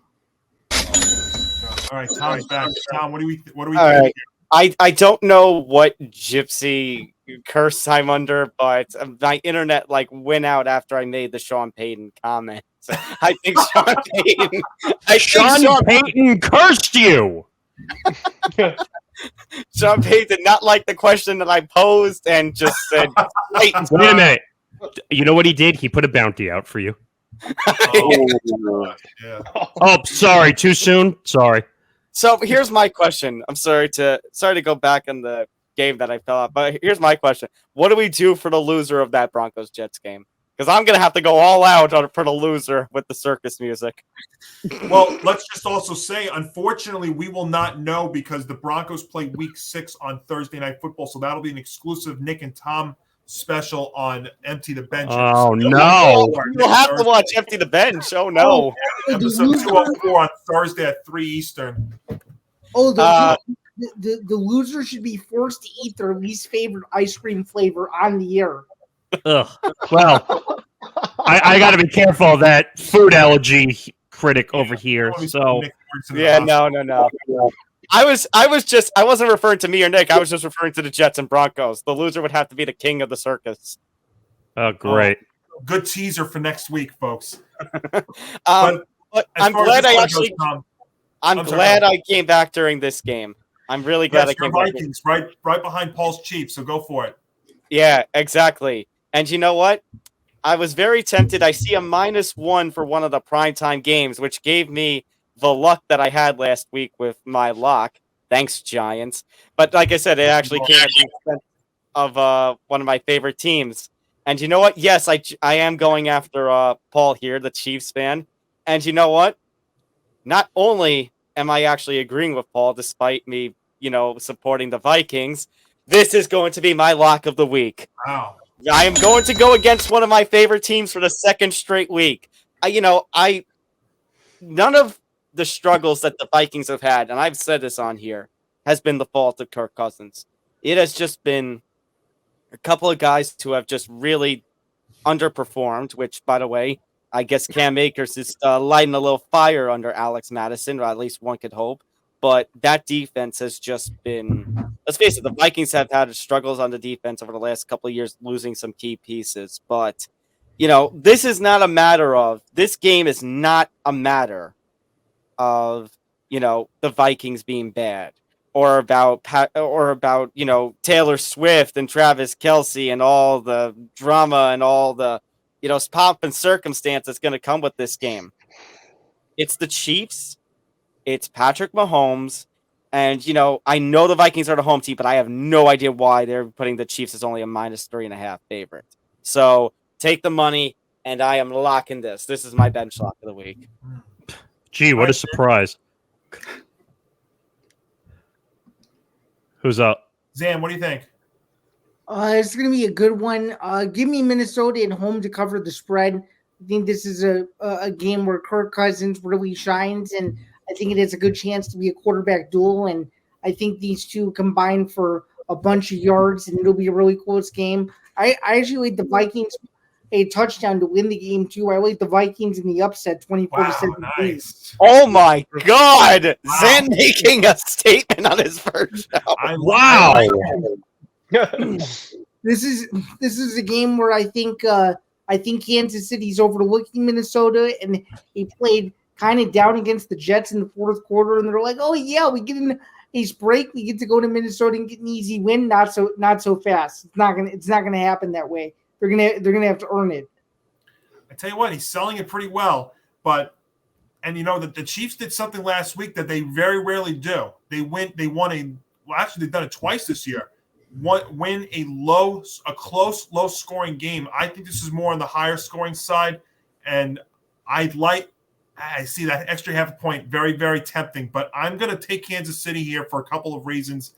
I think it's going to be a higher scoring game, and while the Vikings, I think, have the pieces to push Kansas City to the brink like the Jets did, I just can't take a Kirk Cousins team over a Patrick Mahomes team. That's what it comes down to. Ultimately, at the end of the day, you have to go with Mahomes in this spot. And I think because of the game being close last week, I think Kansas City is going to realize that a little bit. And I think they win something like 31.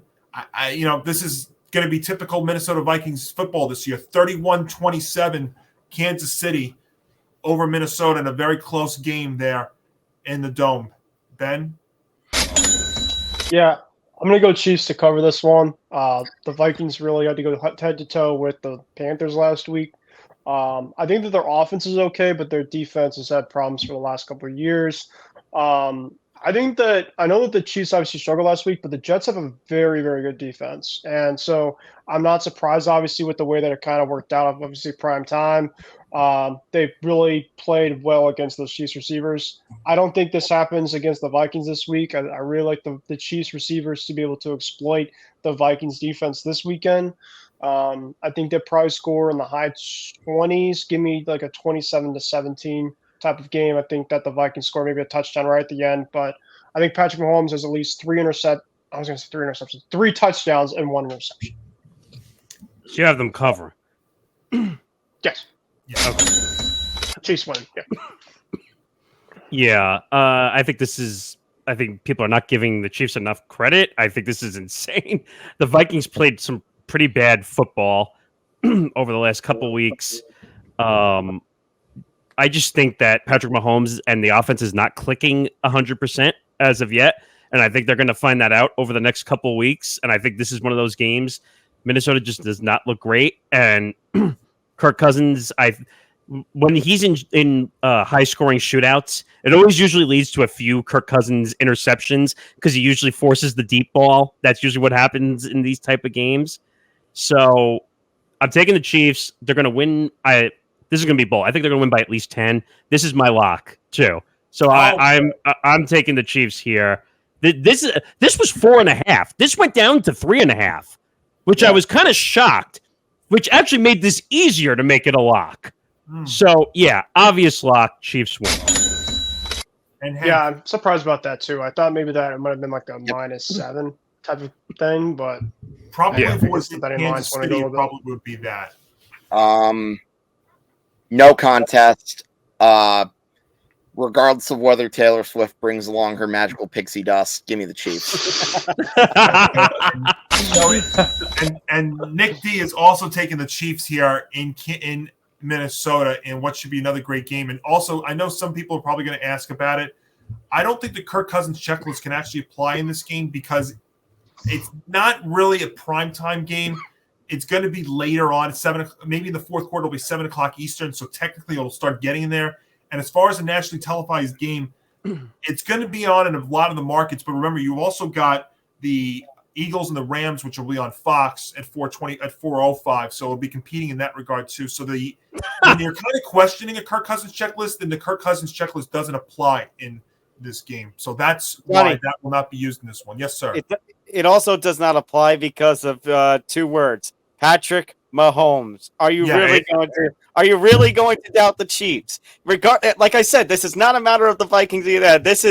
It's the Chiefs. That probably number 67 on the Kirk Cousins checklist. That's another reason too. But if you have an incomplete one, you don't apply it to this game, and that's why we won't apply it here in Minnesota. Fair enough. Zan, it's a Mike Tirico, Chris Collinsworth, Melissa Stark special on Sunday Night Football on NBC, and this is definitely a special in the NFC. It is the Dallas Cowboys and San Francisco 49ers at Levi Stadium. And the Niners are laying 3.5. Yeah, this is going to be an epic one. This is a pretty exciting rematch from last year's postseason.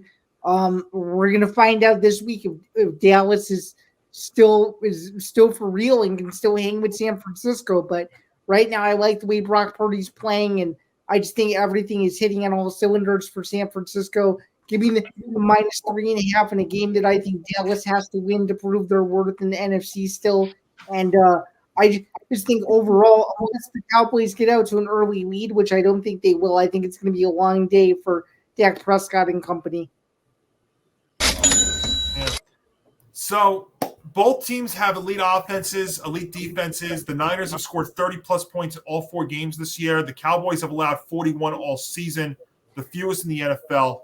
So that's what's going to make this must-see TV. I think the offenses will actually expose the defenses a bit, but the reason why I'm rolling with San Francisco laying the 3.5 is the red zone offense for the Cowboys is going to be alarming. You cannot leave points on the board against the San Francisco 49ers. And the Niners haven't really shown any cause for concern this season, really, at all. They're rolling, and I think they get a big win at home to cement themselves as the best team in the National Football League so far. Ben? So despite the blowout on my Patriots last week, the Dallas Cowboys only had 1 offensive touchdown and 30 points. It was a pick 6. It was a fumble, I believe, for a return. So that was 2 of the touchdowns. So, the 49ers are just a different animal. The Cowboys, with their offense specifically, the red zone is a problem. And I just think that, the Niners have been scoring like 30 points a game. I can't really, go against them right now, especially with them playing really well and playing really well at home too. So I think that the 49ers are going to win with the -3.5 to cover. Go ahead, Nick. I mean, are we forgetting about CMC, who had the game of his life last week? I mean, 5 touchdowns, 459 all-purpose yards. This might be a bold take, but I think CMC could be an MVP this year, the way he's running the football. Sure. I just think there's too many offensive weapons for the Niners. Don't get me wrong, the Cowboys defense is probably a top 2 defense this year, the way they've been playing. They're playing dominant defense. Their offense is going to be their struggle, not their defense. can Dak complete the game, as Jerry Jones would say? Am I going to have to cut him because he's not going to get the offense done that we really need? So I don't see it with the Cowboys this way. I think the 49ers are just too major offensively. I think they're going to win. CMC's going to run all over them. So I'm gonna take the Niners to cover. Go ahead, Hank. This one, let me use this logic. Mike McCarthy, Kyle Shanahan. Kyle Shanahan. Yeah, I think Niners win by a touchdown. Go ahead, Paul. Yeah, I'm going to go with the Niners too. I think that their offense has been way too explosive, and it's going to be way too much for Dallas, especially in San Francisco. So I'm going to go with them too. And Tom. You're all a bunch of losers. You're going to doubt me. You're going to doubt my team when we had the best defense in the National Football League. Hey, our defense is one of the best when it comes to fantasy football. We will make everything happen. We will make anything happen to win this game. You don't think we can stop the run of Christian McCaffrey? You think we can't stop Devo Samuel, Brandon Ayuk, George Kittle, and all them? You don't think we can compete? Defense, offense, offense. Yeah, no, it's the 49ers all the way. Please. Jerry, your tone has changed since you were on with Sean and RJ earlier in the week. What happened? Yeah, what happened there? You know, very simple. Dak is gonna be done after this year. Because Aaron Dak is gonna lose us games. You said it yourself, Morgasen. Yeah. What the hell am I saying? He's going to trade up with the Bears to get one of those top 2 picks and draft Caleb Williams next year. I think our friend Jerry's been injected with true serum.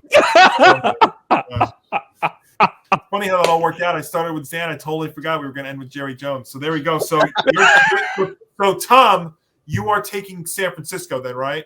Yes, I will take the money. So this will be a clean sweep there at Levi Stadium, as Nick D will also grab the 3.5 with the Niners in what should be a very entertaining game there on Sunday night. One small question. I have a really tough decision to make. Do I start San Francisco's defense this week or Dallas's defense? Oh, San Francisco. Yeah.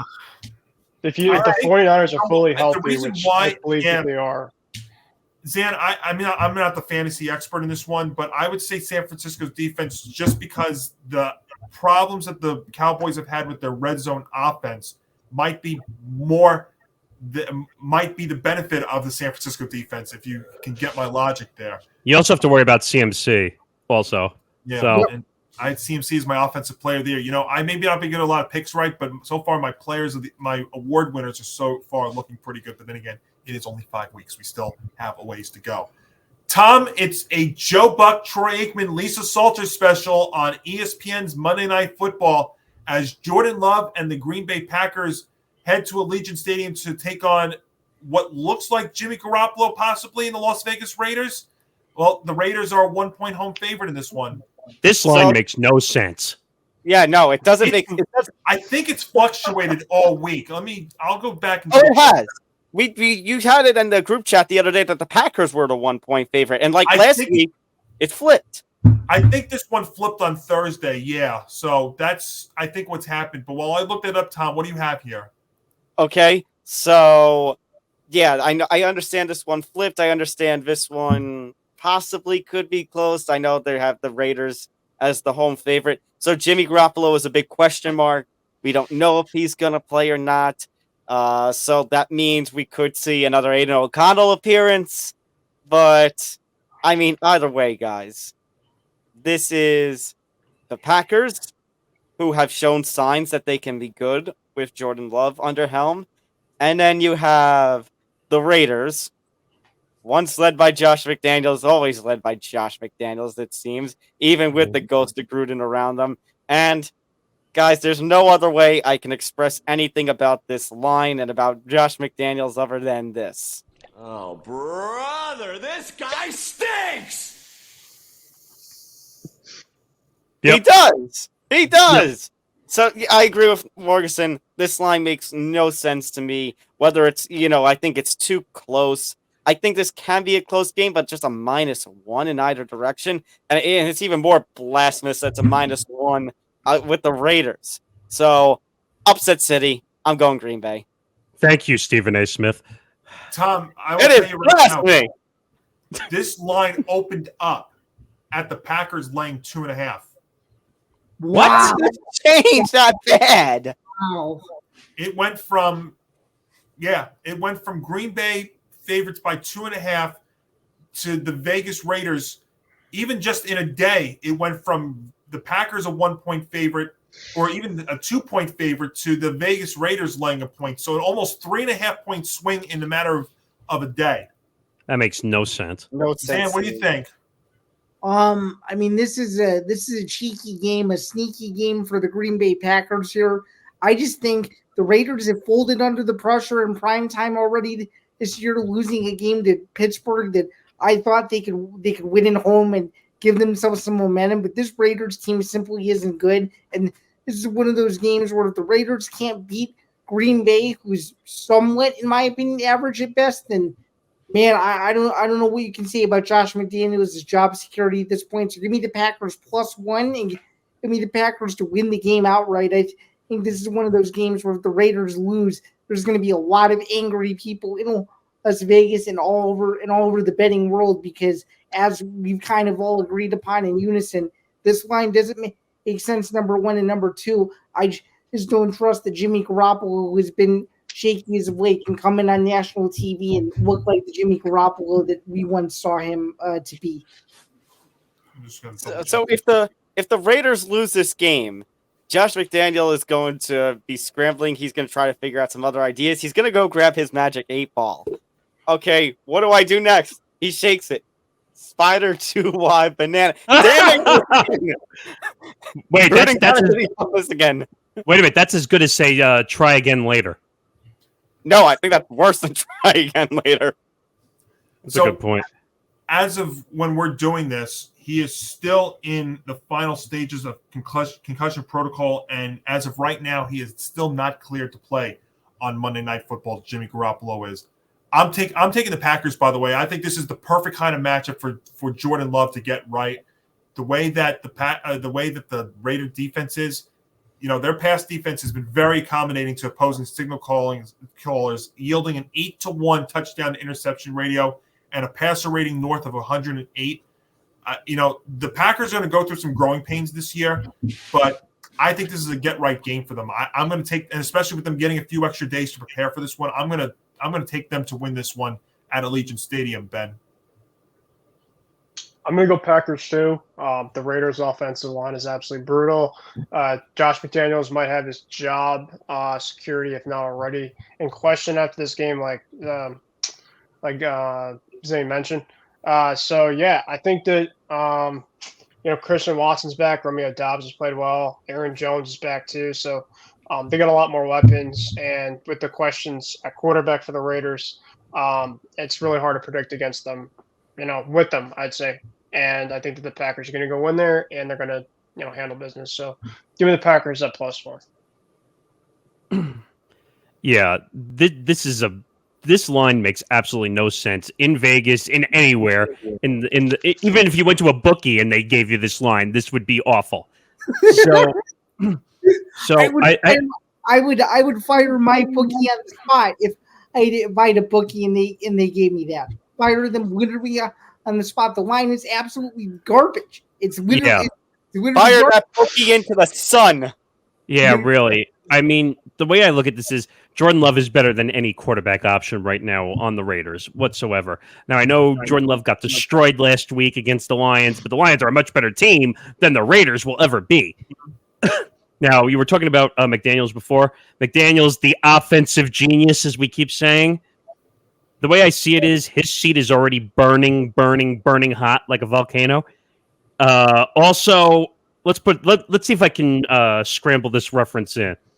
Offensive genius to eventually flipping burgers, because that's where he's going to be at this point. Okay, so Evan, you're going to be on the same line. Actually, Nick, Yes. Nick, here's where I disagree with you. what? He's going to get a shit ton of severance if the Raiders fire him. So I don't think he needs to worry about having a job for a long time. Okay, well, my point. It's more the reference than anything. But yeah, Packers obvious win. If you're not taking the Packers, you're under a rock when it comes to the gambling world. All right, Patrick Starr. Let me just flip this card. JK, I'm not flipping any card here. Paul, let's can you say this with me? Hit it. Poverty franchise. Give me the pack attack. Yeah. Absolutely poverty franchise. I'm not taking them. We got to stop giving them night games, too. Yeah, really. It's a little bit ridiculous that they're on Monday night now again this week, but yeah, Packers. People are out gambling, I guess, early on during Sunday games that they feel bad. There's got to be some issue. Nick, what were you saying about anybody who picked the Raiders? They're living under a rock? Yeah. All right, so Nick D is living under a rock then. Okay, so wait, what? What? Wow. Oh, no. Raiders. What? Wait a minute. You know what, though? Listen, I wouldn't be questioning somebody who's 41-19-4 for 92 points right now. I think he knows what he's doing. So how does that make any sense? It's a 50-50 game, bro. I mean, you know what? I mean, it's not a 50-50 game. Are you kidding? Nick, on the point spread, it is a 50-50 game. I'm not telling you I don't think it's a 50-50 game, but I think it's more 70-30. If you're doing based on point spread, that's probably what it is. That's crazy. Okay. We'll see. I mean, that's why we play the games. 2 weeks ago we had a 12-point, a team favored by 12 not win, a team that was favored by 9 not win, and a team favored by 8 not win. So you know what? That's Cowboys. Look at the Cowboys-Cardinals game. Cowboys were, I think, that's the one.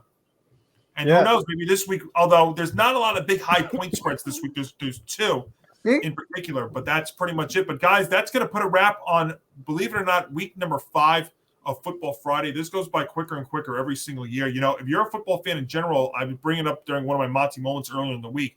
You're in a stretch right now of 54 to 55 days with some sort of football game. In fact, the next day that there will be no football game scheduled is November 22nd. So enjoy all of this, and after this will be almost at the 1/3 mark of the NFL season. But just a couple of programming notes. Of course, check us out on our website first off, at youtube.com/ETB Network, where if you like all of our content, including these Football Fridays, Monty Moments, ETB, 3&D, Hidden for the Cycle, MMA Outsiders, leave us a like. If you're new, hit that subscribe button. Make sure your notifications are all set so you know when all of our stuff is going to be coming out. Check us out at etbpodcast.com for great blog posts from Hank and all of our talent here on the Empty the Bench Podcast Network. If you can't watch us, you can take us on the go, where you can listen to us wherever you get your favorite podcast, audio-only platform there.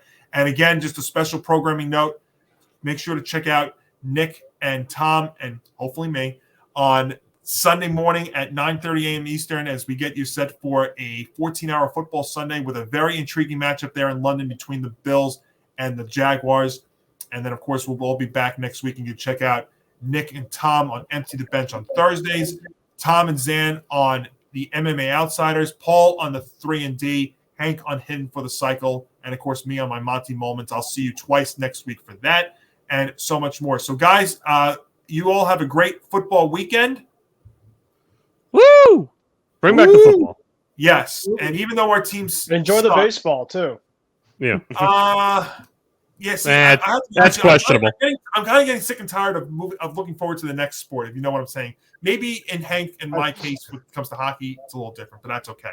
But anyways, guys. Well, let's see how the Rangers are, because this preseason hasn't been fun. We're getting off topic. That means nothing. We'll be just fine. But for Nick Morgasen, Hank Indictor, Paul Lombardi, Ben Kruse, Tom Albano, Zain Bando, and Nick DiMartino, I'm Johnny Montalbano. Everybody have a great weekend. Make sure to check out Nick and Tom on Sunday morning, starting at just after 9 a.m. Eastern. And we'll all see you again for Week 6 of Football Friday next week. Fun.